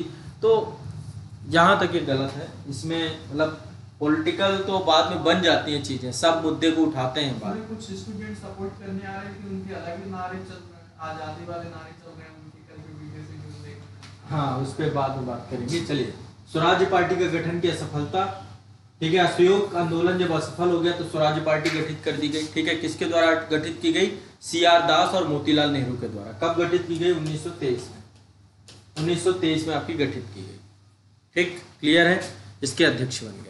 और इसके बाद नेक्स्ट अगला चलते हैं, निम्नलिखित में से किन लोगों ने 16 दिसंबर 1922 को इंडिपेंडेंट पार्टी बनाने का निर्णय लिया? तो यही 2 लोग थे, मोतीलाल नेहरू और CR दास, ठीक है। इन दोनों के द्वारा ये बनाया गया। इसमें मदन मोहन मालवीय भी सम्मिलित थे। मदन मोहन मालवीय थे, लेकिन मेन CR दास और वही थे। इन लोगों ने कहा भैया हम अब अलग से पार्टी बनाएंगे, गांधी जी के साथ ठीक नहीं है, जैसे ही मामला सही होता है आंदोलन वापस ले लेते हैं, ठीक है। तो इन्होंने खुद पार्टी बनाई थी और इनका उद्देश्य था कि अब अंग्रेजों के साथ रहना, चुनाव लड़ना, अंदर जाना, वहां पे बवाल करना, ये सारे उद्देश्य थे। इसके बाद साइमन कमीशन के बारे में आपको पता, 1919 का अधिनियम पारित हुआ था, मॉन्टेस्क्यू चेमफोर्ड सुधार। उसकी हर 10 साल में क्या करना था? हर 10 साल में समीक्षा करनी थी। तो 1919 की जो समीक्षा थी वो समीक्षा कब होनी चाहिए थी? 1929 में, लेकिन 2 साल पहले ही आ गए, 2 साल पहले ही आ गए 1927 में। लेकिन दिक्कत क्या थी? सारे के सारे अंग्रेज थे, 7 सदस्य थे टोटल साइमन कमीशन में। कोई भारतीय था ही नहीं, सब अंग्रेज ही थे। अपने आप को खुद ही वो समीक्षा करने आए थे अपने कानून को। तो इस कारण से जो है इसका बहिष्कार हुआ, श्वेत कमीशन कह के इसको बताया गया। 3 फरवरी 1928 को बंबई पहुंचा। जैसे ही बंबई पहुंचा वहां पे विरोध हुआ, विरोध में लाठीचार्ज हुआ और लाला लाजपत राय की मृत्यु हो गई, ठीक है। नेक्स्ट है, कांग्रेस में पहली बार भारत की स्वतंत्रता का प्रस्ताव पारित किया गया? तो आपको पता होगा कि 1929 में जो है आपका लाहौर अधिवेशन हुआ था और लाहौर के अधिवेशन जवाहरलाल नेहरू की अध्यक्षता में हुआ था। इसी अधिवेशन में बोला गया भैया हमें पूर्ण स्वराज्य चाहिए। और 26 जनवरी 1930 के बाद से क्या किया गया? आपका जो है पूर्ण स्वराज्य किया गया, ठीक है। देखो सिंपल सा मामला, 1928 में जब ये साइमन कमीशन का विरोध हुआ तो अंग्रेजों ने कहा भाई अपना कानून खुद बना लो, आप लोग इतने योग्यता तो रखते नहीं हो। तो मोतीलाल नेहरू ने नेहरू रिपोर्ट प्रस्तुत कर दी, ये लो हमारा कानून ये रहा, ठीक है। लेकिन फिर उसको स्वीकार नहीं किया तो इन्होंने अल्टीमेटम दिया कि भैया हमें इसके बारे में जवाब दो, नहीं दोगे तो हमें पूरी आज़ादी चाहिए। तो पूरी आज़ादी के लिए फिर लाहौर अधिवेशन 31 दिसंबर 1929 को जो है पूर्ण स्वराज्य का प्रस्ताव पारित किया गया और ये कहा गया, रावी नदी के किनारे भारत का झंडा फहराया गया और बोला गया कि 26 जनवरी से प्रत्येक वर्ष हम स्वतंत्रता दिवस मनाएंगे, ठीक है। और 26 जनवरी 1930 को ही पूर्ण स्वराज्य दिवस मनाया जाता है। इसी कारण से भारत का संविधान 26 जनवरी के दिन पारित किया गया। तो 1929 सही होगा इसका, ठीक है। दांडी यात्रा, दांडी यात्रा आपको पता है 12 मार्च को चालू हुई थी। कब चालू हुई थी? 1930 को। गांधी जी को फिर एक बार जोश आया, ठीक है।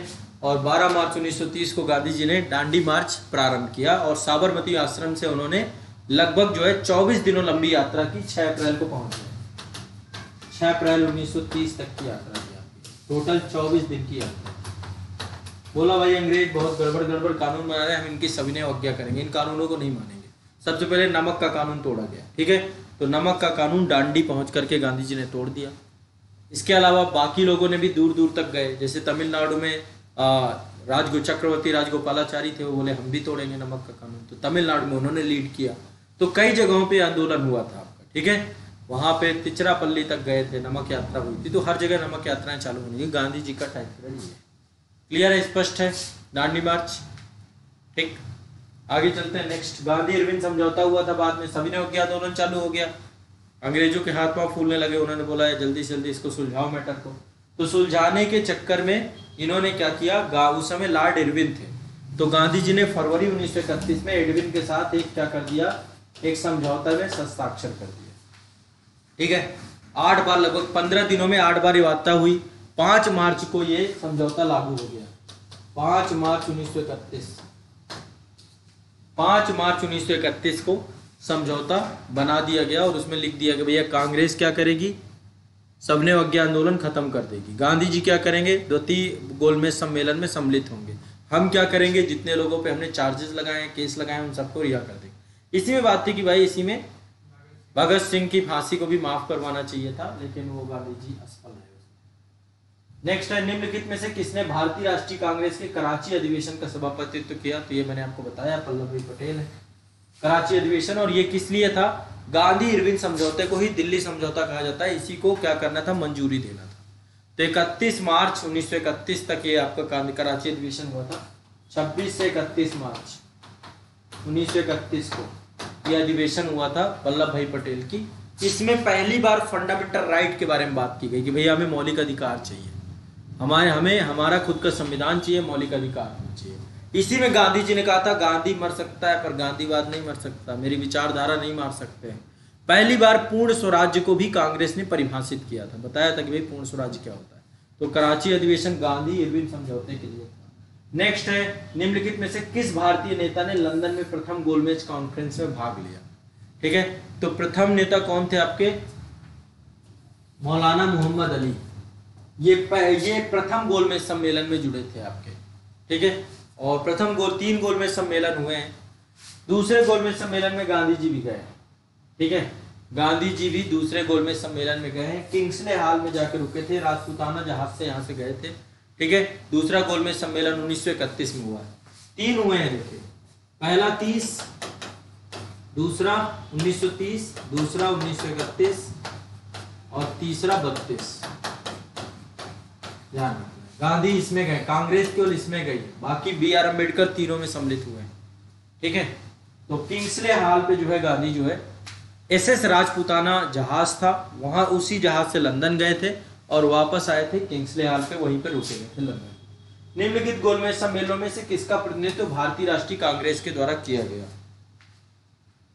हाँ, सभी लोग इत्मीनान से कर रहे हैं ना, आराम से करते जाइए, कोई दिक्कत वाली बात नहीं है। अच्छा, ऑनलाइन में कोई दिक्कत तो नहीं आती ना? कोई दिक्कत नहीं। कल एक पता नहीं कौन आदित्य मिश्रा था, उसने कुछ ऐसे आपत्तिजनक कमेंट कर दिया था, बाकी चलते हैं, कोई दिक्कत नहीं, वो लोग ब्लॉक हो जाएंगे जो उनसे, कुछ लोग आ जाते हैं।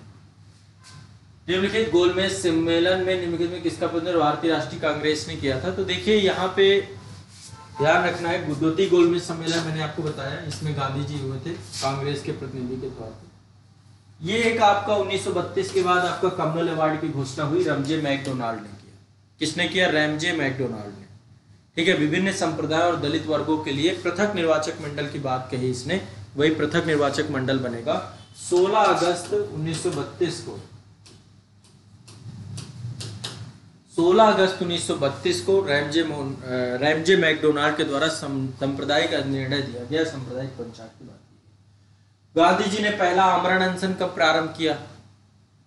ठीक है, तो गांधी जी का पहला यही कम्युनल अवार्ड के समय गांधी जी ने, जब कम्युनल अवार्ड आया था इसमें था कि हिंदुओं में और दलितों के लिए भी पृथक निर्वाचक मंडल बनेगा। गांधी जी जेल में थे, यरवदा जेल में उस समय, क्योंकि जैसे ही वापस लौटे थे गांधी जी की मांगे तो पूरी नहीं हुई। गोलमेज सम्मेलन में गांधी जी को गिरफ्तार अलग कर लिया गया, क्योंकि उन्होंने सविनय अवज्ञा आंदोलन फिर से शुरू कर दिया। जब फिर से शुरू किया तो गांधी जी को जेल में डाल दिया गया और यहीं पे यरवदा जेल पे ही उन्होंने आमरण अनशन चालू कर दिया। तो इसी आमरण अनशन में जो है जो कम्युनल अवार्ड आया था, इसी में फिर पहुंच गए तुरंत ही अम्बेडकर जी। भैया क्या कर रहे हो? 24 सितंबर 1932 को गांधी और अम्बेडकर के बीच में पूना पैक्ट हुआ, जिसमें यह माना गया कि भैया दलितों के लिए पृथक निर्वाचक मंडल नहीं होगा, दलितों की सीटें आपकी बढ़ा दी जाएंगी, रिजर्वेशन रहेगा उनको और सभी लोग वोट देंगे उनको। ठीक है, तो पूना पैक्ट आपका हुआ, ध्यान रखिएगा। गांधी जी ने फिर 2 दिन बाद 26 सितंबर को गांधी जी ने अपना अनशन खत्म कर दिया। आमरण अनशन मतलब होता है मृत्यु तक अनशन।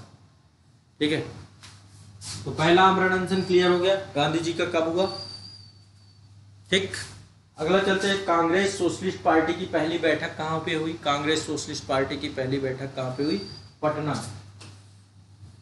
ठीक है, कांग्रेस सोशलिस्ट पार्टी की पहली बैठक आपकी पटना में हुई।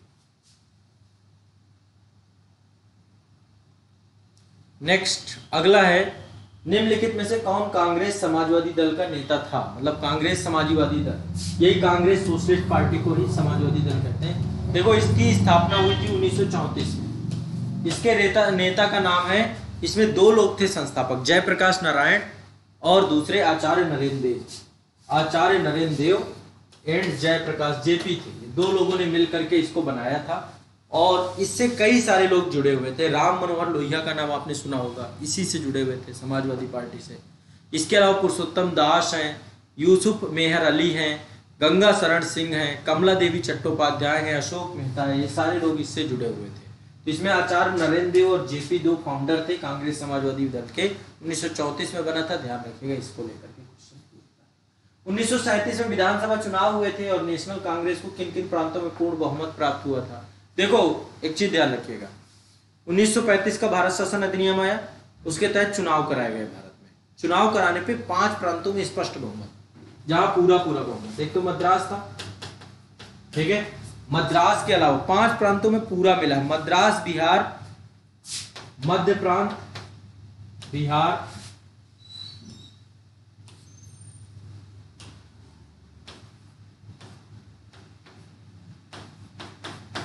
मध्य प्रांत, संयुक्त प्रांत। मध्य प्रांत आपका एमपी था, संयुक्त प्रांत आपका यूपी था, ठीक है, और उड़ीसा।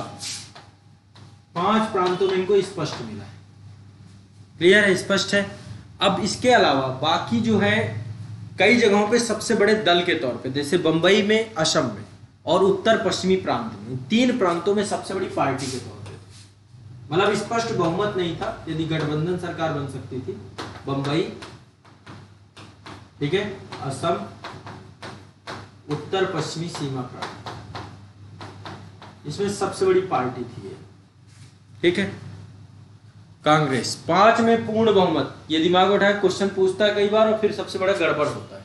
अच्छा, सरकार कहाँ कहाँ बनाई इन्होंने? सरकार 6 प्रांतों में बनाई, 6 जगह ही सरकार बनी, 2 जगह मुस्लिम लीग ने सरकार बनाई, 6 जगह। एक तो यहाँ तो इनकी बनी गई पूरी तरीके से, ठीक है, बिहार में, संयुक्त प्रांत में, मध्य प्रांत में, मद्रास में और उड़ीसा में, इसमें स्पष्ट बहुमत से सरकार बन गई इनकी। बाद में इन्होंने गठबंधन करके बंबई में भी सरकार बना ली। तो सरकार इतनी जगहों में बनाई गई। असम और उत्तर पश्चिमी सीमा प्रांत में इनकी सरकारें नहीं बनी। ठीक है, क्लियर है, स्पष्ट है, क्लियर है। चलिए आगे बढ़ते हैं। नेक्स्ट है 1935 के अधिनियम के उपरांत 1937 में हुए चुनाव में कांग्रेस मंत्रिमंडल कार्यकाल 28 महीने तक रहे। इसके बाद क्या हो गया, द्वितीय विश्व युद्ध चालू हो गया 1939 में, और द्वितीय विश्व युद्ध में भारतीयों को जबरदस्ती भारत को भी कि भैया ये भी द्वितीय विश्व युद्ध लड़ रहा है, भारत भी। बताओ कितनी बड़ी आफत थी, ना हम युद्ध लड़ रहे हैं ना कुछ कर रहे हैं, हमें भी कर रहे हैं, ये भी युद्ध में सम्मिलित है। सोचो कितनी बड़ी आफत हो जाती है ना। प्रथम विश्व युद्ध हम लड़े हैं, आपको शायद पता हो, भारत की सेना गई थी लड़ने, तभी ये बना हुआ है आपका इंडिया गेट। कभी इंडिया गेट जाइए तो वहां पे सैल्यूट मारिए कि भारत प्रथम विश्व युद्ध लड़ा है, उसी में नाम लिखे हुए हैं जितने भी भारत के शहीद थे। ठीक है, तो ये 1939 में जबरदस्ती हमें जोड़ दिए कि ये युद्ध लड़े। बताओ फिर कितना बुरा हालत होता, जर्मनी इधर लौट आता तो ऐसे में फिर इन्होंने क्या किया, इस्तीफा दे दिया सभी ने। अरे ये ऐसे नहीं होगा, सब ने त्यागपत्र दे दिया। 22 अक्टूबर 1939 को सभी मंत्रिमंडलों से इस्तीफा दे दिया गया। क्या उसके तो 5 मिनट की क्लास होनी चाहिए, प्रेशर है, वही स्टूडेंट है। ठीक है, तो 28 महीने का जो है आपका ये जो है आपका 28 महीने चली थी सरकार, और मुस्लिम लीग ने कहा बढ़िया हुआ, इसी बहाने कम से कम सब तो इन्होंने मुक्ति दिवस मनाया कि भारत को मुक्ति मिल गई। मुक्ति दिवस के तौर पे इसको मुस्लिम लीग ने मनाया, जो सार्वजनिक इस्तीफा था। 1938 में भारतीय राष्ट्रीय कांग्रेस के अध्यक्ष कौन निर्वाचित हुए थे? ये हुए थे आपके पट्टाभी सीतारामैया। कौन हुए थे? पट्टाभी सीतारामैया। कांग्रेस ने हरिपुरा गुजरात अधिवेशन में 1938 में सुभाष चंद्र बोस को पहले चुना था, फिर 1938 के बाद जो है पट्टाभी सीतारामैया के बारे में आपको पता है कि ये पर्सन कौन थे, माफ करिएगा यहाँ पे थोड़ा गड़बड़ हो गया। ये 1939 की कहानी है।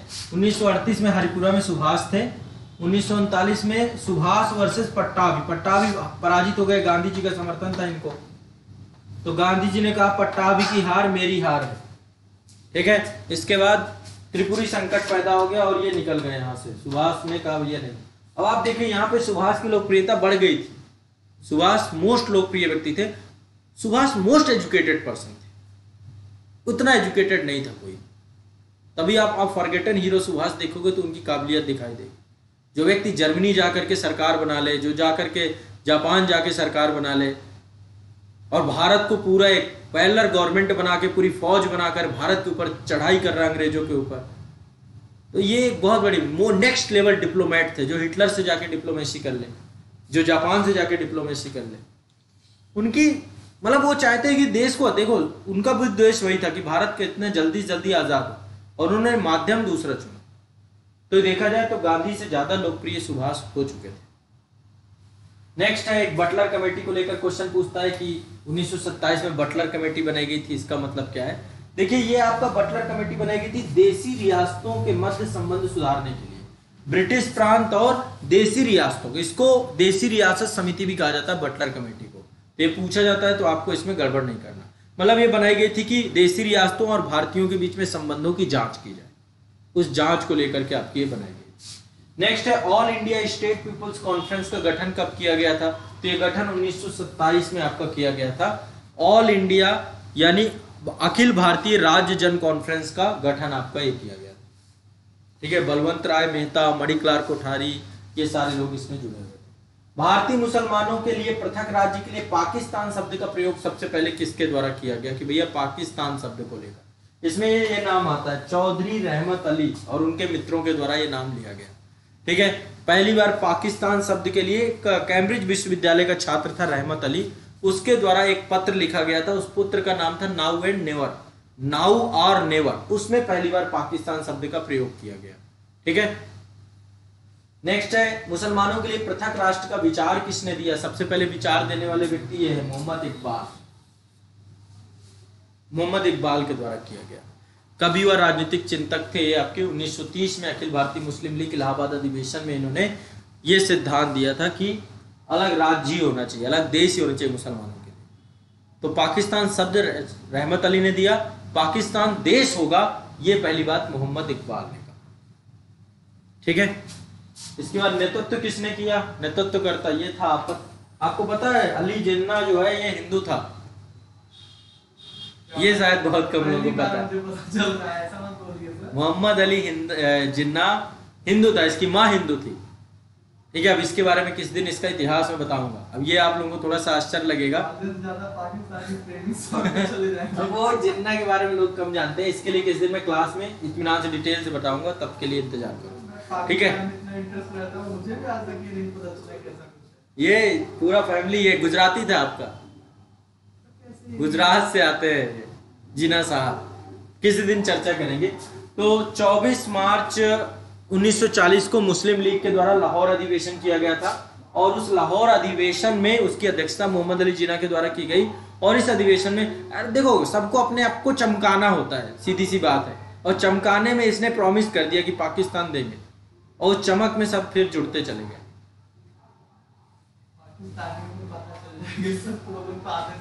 ठीक है, इसके बारे में इनकी माँ जो है हिंदू थी, तो हाँ मैं जल्दी इसके बारे में जिन्ना के बारे में आप खोल के अब अभी कुछ नहीं करना, गूगल कर लेना, इनका परिवार देखना कौन था, फैमिली कौन थी, ये कौन थे, और ये अपने आप को मुस्लिम कभी मानते भी नहीं थे, ठीक है। बाद में इसमें डिस्कशन किस दिन करेंगे। महात्मा गांधी द्वारा व्यक्तिगत सत्याग्रह आंदोलन के लिए प्रथम सत्याग्रही कौन चुना गया, ठीक है। पहले सत्याग्रही आपको मैंने पढ़ाया भी है क्लास में, विनोबा भावे को चुना गया। दूसरे आपके कौन थे, दूसरे जवाहरलाल नेहरू, तीसरे ब्रह्मदत्त, ठीक है। दिल्ली चलो आंदोलन आपका ये 1940 में अगस्त प्रस्ताव के खिलाफ चालू हुआ था।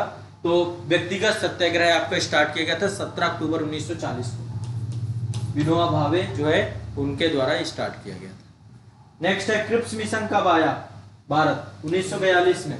किस लिए आया, क्योंकि जापान लगातार पावरफुल हो रहा था, तो जापान की पावर देखते हुए उनको लगा कि भैया भारत को सम्मिलित करो, जल्दी से लाओ भारत को ले आएंगे तो इधर से जापान में फौज भेज देंगे तुरंत, 2 मिनट लगेगा।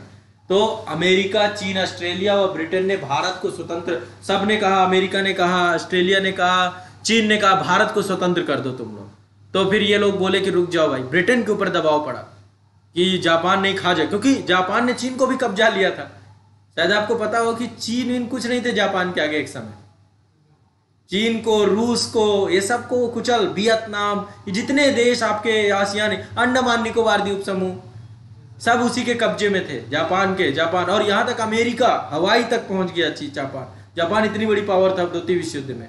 तो जब इसके ऊपर दबाव बढ़ने लगा तो इन्होंने कहा भैया हम एक आदमी भेजते हैं, स्टेपर्ड क्रिप्स को भेजा इन्होंने। तो आकर के यहाँ पे बातचीत किया, लेकिन इसकी बात गली नहीं। इसने कहा हम आपको औपनिवेशिक दर्जा देंगे। गांधी ने कहा बहुत पहले मांगे थे, अब नहीं मांग रहे। 1929 में तो हमने बदल दिया अपना पूरा मूड, अब हमने कहा पूरा आजादी लेंगे, औपनिवेशिक दर्जा नहीं चाहिए हमें। पोस्ट डेटेड चेक है ये, है ना, ऐसा हमें। तो ये पूरी तरीके से क्रिप्स। इसके बाद गांधी ने राजनीतिक फिरौती किसके द्वारा बोलेगा कि गांधी जी राजनीतिक फिरौती कर रहे हैं। ये लॉर्ड लिनलिथगो था इस समय, जब अगस्त प्रस्ताव आया था, लॉर्ड लिनलिथगो। तो गांधी जी के आंदोलनों को इसने राजनीतिक फिरौती बोली। ठीक है, ये सबसे ज्यादा लंबा रहा है, 1936 से 1943 तक भारत में था। भारत छोड़ो आंदोलन भी इसी के टाइम पीरियड पे हुआ है, सबसे ज्यादा यही झेला है गांधी जी को। ठीक है, ये हाँ, तो भारत छोड़ो आंदोलन के दौरान भी यही था। ठीक है, लॉर्ड लिनलिथगो। नेक्स्ट है, भारत छोड़ो आंदोलन के निमित्त में किसने कांग्रेस रेडियो का प्रसारण किया। ठीक है, ये नाम बड़ा फेमस है और आपको पता होना चाहिए। देखिए, भारत छोड़ो आंदोलन के समय उषा मेहता एक लेडी थी, इनके द्वारा जो है कई सारी जगहों पर जो है नियमित रेडियो का प्रशासन वो किया गया। इसमें राम मनोहर लोहिया भी जुड़े हुए थे, है ना, राम मनोहर लोहिया, जेपी, ये सब लोग जुड़े हुए। ठीक है, तो इसमें नाम आता है उषा मेहता का। ठीक है, कांग्रेस रेडियो का प्रसारण, राम मनोहर लोहिया, उषा मेहता, जेपी, ये सब थे आपके। अमेरिकी पत्रकार जो महात्मा गांधी के भारत छोड़ो आंदोलन के समय उनके समय थे, इनका नाम था आपका लुई फिशर। बेब मिलर आपके सविनय नवज्ञा के टाइम पीरियड पे थे। ठीक है, लुई फिशर महात्मा गांधी के जीवनीकार भी हैं और इनके साथ भी रहे, अमेरिका के पत्रकार थे ये। और इन्होंने पूरा का पूरा जो है भारत छोड़ो आंदोलन क्या किया था, कवर किया था। ठीक है, बेब मिलर आपके सविनय नवज्ञा के टाइम पे थे। नेक्स्ट है आपके राजेंद्र प्रसाद के द्वारा 9 अगस्त 1942 को गिरफ्तार करके उन्हें कहां भेजा गया। देखिए, जैसे ही आपका भारत छोड़ो आंदोलन चालू हुआ उसके बाद सबको बंदी बना लिया गया। ठीक है, गांधी जी को आगा खां पैलेस भेज दिया गया, गांधी जी और सरोजिनी नायडू दोनों को पूना में भेज दिया गया, आगा खां वहां पे नजरबंद कर दिया गया। इसके बाद इनको पकड़ लिया गया, जवाहरलाल नेहरू को, और इनको भी जो है आपका अहमदनगर के किले में भेज दिया गया था। ठीक है, राजेंद्र प्रसाद जी जो थे आपके, इनको कहां भेजा गया, इनको भेजा गया बांकीपुर जेल, बांकीपुर जेल में भेज दिया गया। ठीक है, तो अलग अलग सबको भेज दिया गया। ठीक है, नेहरू, अबुल कलाम आजाद, गोविंद बल्लभ पंत, प्रफुल्ल चंद्र घोष, पट्टाभी सीतारमैया, सैयद महमूद, आजाद कृपलानी, सबको अहमदनगर के जिले में। तो नेहरू ने वहीं पे डिस्कवरी ऑफ इंडिया लिख डाली। ठीक है, नेक्स्ट, आईएनए का मानसिक पुत्र था, मतलब ये जो आपकी एक वो बनी थी, क्या नाम है, आजाद हिंद फौज, ये किसके द्वारा बनाई गई थी। इसमें दो लोगों के नाम आते हैं, दोनों नाम ध्यान रखिएगा आप। एक है आईवी फुजीवारा। आईवी फुजीवारा जापानी मेजर थे। ठीक है, जापान के सहयोग से बनी है आपकी, ये ध्यान रखिएगा। और दूसरा नाम आता है ज्ञानी प्रीतम सिंह का। इन दोनों के सहयोग से बनी है आपकी ज्ञानी प्रीतम सिंह और आईजी फुजीवारा। आजाद हिंद फौज के शुरुआती यही आईएनए के क्या थे, इंडियन नेशनल आर्मी का गठन इन्होंने ही किया है। अब देखो हुआ क्या, मैं सिंपल से आपको थोड़ा सा एक कहानी बताता हूँ। 1941 में उत्तरी मलय वाला जो क्षेत्र था, ठीक है, उत्तरी मलय म्यांमार वाला जो क्षेत्र था, यहां पर कैप्टन मोहन सिंह एक व्यक्ति थे जो कि पंजाब रेजिमेंट की टुकड़ी से को लीड कर रहे थे। उस टुकड़ी के द्वारा जापानी सेना को पराजित कर दिया गया। क्या किया गया, उस टुकड़ी के द्वारा जापानी सेना को पराजित कर दिया गया। ठीक है, अब जब जापानी सेना को इन्होंने पराजित कर दिया, तो पराजित करने के बाद जो है कुछ समय बाद जो है जापान के द्वारा बहुत सारे लोगों ने इनको युद्धबंदी बना लिया। ठीक है, जापान की सेना से ये पराजित हो गए और जापान ने इनको बंदी बना के वहीं पर रख लिया। जब इन्होंने वहां पे बंदी हो गए तो वहीं पर भारतीय सिख थे जिनका नाम था ज्ञानी प्रीतम सिंह। उन्होंने कहा कि ये हमें दे दो, ये जितने भी भारतीयों को बंदी बनाया गया है इनको हम ही दे दो, ये जापान के मित्र हैं, ये तो अंग्रेजों ने भेजा था, हैं तो भारतीय, तो ये जापान के मित्र बन जाएंगे और जापान के साथ लड़ेंगे। ठीक है, तो ज्ञानी प्रीतम सिंह गदर पार्टी के सदस्य थे जो कि कहां से ऑपरेटेड था, आपका अमेरिका से। तो इन्होंने कहा ये भारत के जापान के दुश्मन नहीं, ये तो अंग्रेजों ने भेजा था, तो है तो भारतीय है। ठीक है, तो ज्ञानी प्रीतम सिंह ने पहली बार जो है उनको लिया। अब उसी समय जापान के मेजर थे आइवाची फुजीवारा, आइवाची फुजीवारा। ठीक है, इनके द्वारा क्या किया गया, इन्होंने भी, इनको ये बात सही लगी और इन्होंने कहा कि भाई ठीक है, मोहन सिंह के नेतृत्व में हम बना देते हैं। मोहन सिंह को लीडर बना के एक इंडियन नेशनल आर्मी बनाई गई। ठीक है, और ये जापान के साथ जो है जुड़ गई। क्लियर है, स्पष्ट है। तो इसमें दो लोगों ने बनाया था इंडियन नेशनल आर्मी, यानी प्रीतम सिंह, आइवाची फुजीवारा। नेक्स्ट है भारतीय, ये वही है भारतीय राष्ट्रीय सेना, इंडियन नेशनल आर्मी की स्थापना किस वर्ष की गई, तो इसकी स्थापना का वर्ष था 1942 में इसको बनाया गया। क्लियर है, स्पष्ट है। फिर कहते हैं कि कैप्टन मोहन सिंह इसके जब अध्यक्ष रहे, फिर बीच में कहते हैं थोड़ा बहुत डिस्टरबेंस के कारण मोहन सिंह इसको रिजॉल्व करना चाहते थे, खत्म करना चाहते थे। तो जब इसको खत्म करना चाहते थे तो राज बिहारी बोस आए, राज बिहारी बोस ने इसकी लीडरशिप ली। बाद में इसी की लीडरशिप दी गई सुभाष चंद्र बोस को और आजाद हिंद फौज बनी है। ठीक है, राज बिहारी बोस के द्वारा, यानी कि 1943 में बोस को दे दिया था सुभाष जी को कि लो आप संभालो, यही आजाद हिंद फौज बनती है। ठीक है, तो आजाद हिंद फौज का जो प्रथम सेनापति था कौन था, कैप्टन मोहन सिंह।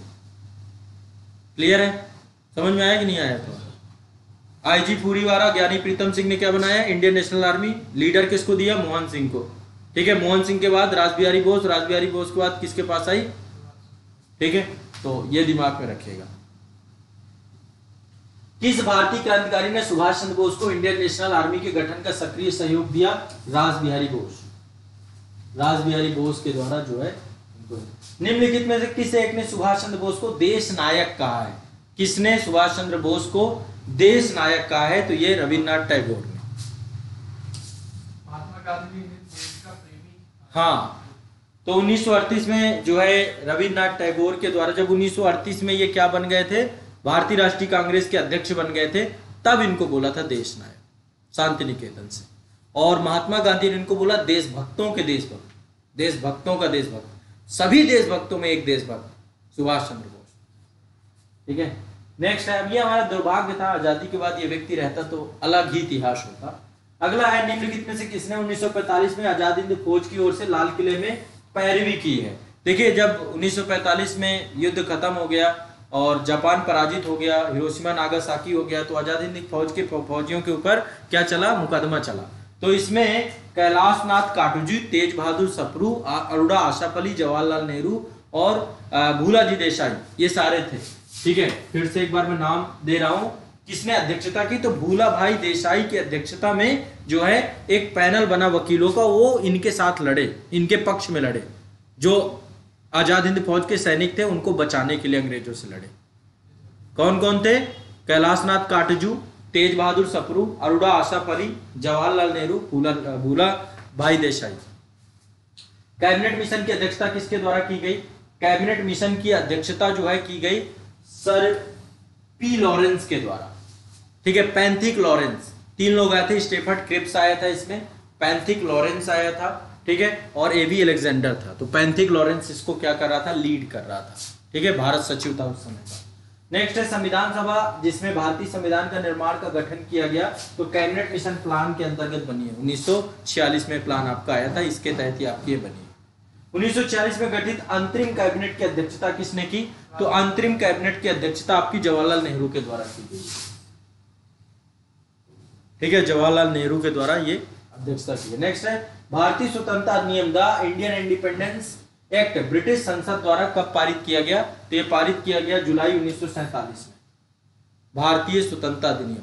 ठीक है, आपको पता है 3 जून को माउंटबेटन योजना आप हुई थी, 3 जून को माउंटबेटन योजना के बाद जुलाई 1947 में आपका पारित हो गया एक्ट, 15 अगस्त को हम हो गए आजाद, 18 जुलाई को यह अधिनियम प्रभावी हो गया था, क्योंकि इसमें जो है साइन किए थे वहां के शासक के द्वारा, राजा के द्वारा। ठीक है, तो ये कुछ इंपॉर्टेंट क्वेश्चन थे जो मुझे आप लोगों से डिस्कस करने थे, लगभग हो गए इसमें। बाकी अब आप लोगों ने देखिए इंटायर वीडियो पढ़ा है, तो उसमें लगभग काफी सारे टॉपिक सब थे उसमें। इंटायर वीडियो का अनुभव कैसा था? कहानी टाइप में पूरा सब्जेक्ट हाँ, एक पूरा टॉपिक, पूरा सब्जेक्ट 12 घंटे में मैंने उसमें कवर कराया है। तो आज के लिए इतना ही रखेंगे, ठीक है। अब आगे का जो है आगे भी देखेंगे, कोई ना कोई यदि टॉपिक रहेगा उसमें इसको कवर करेंगे। चलिए।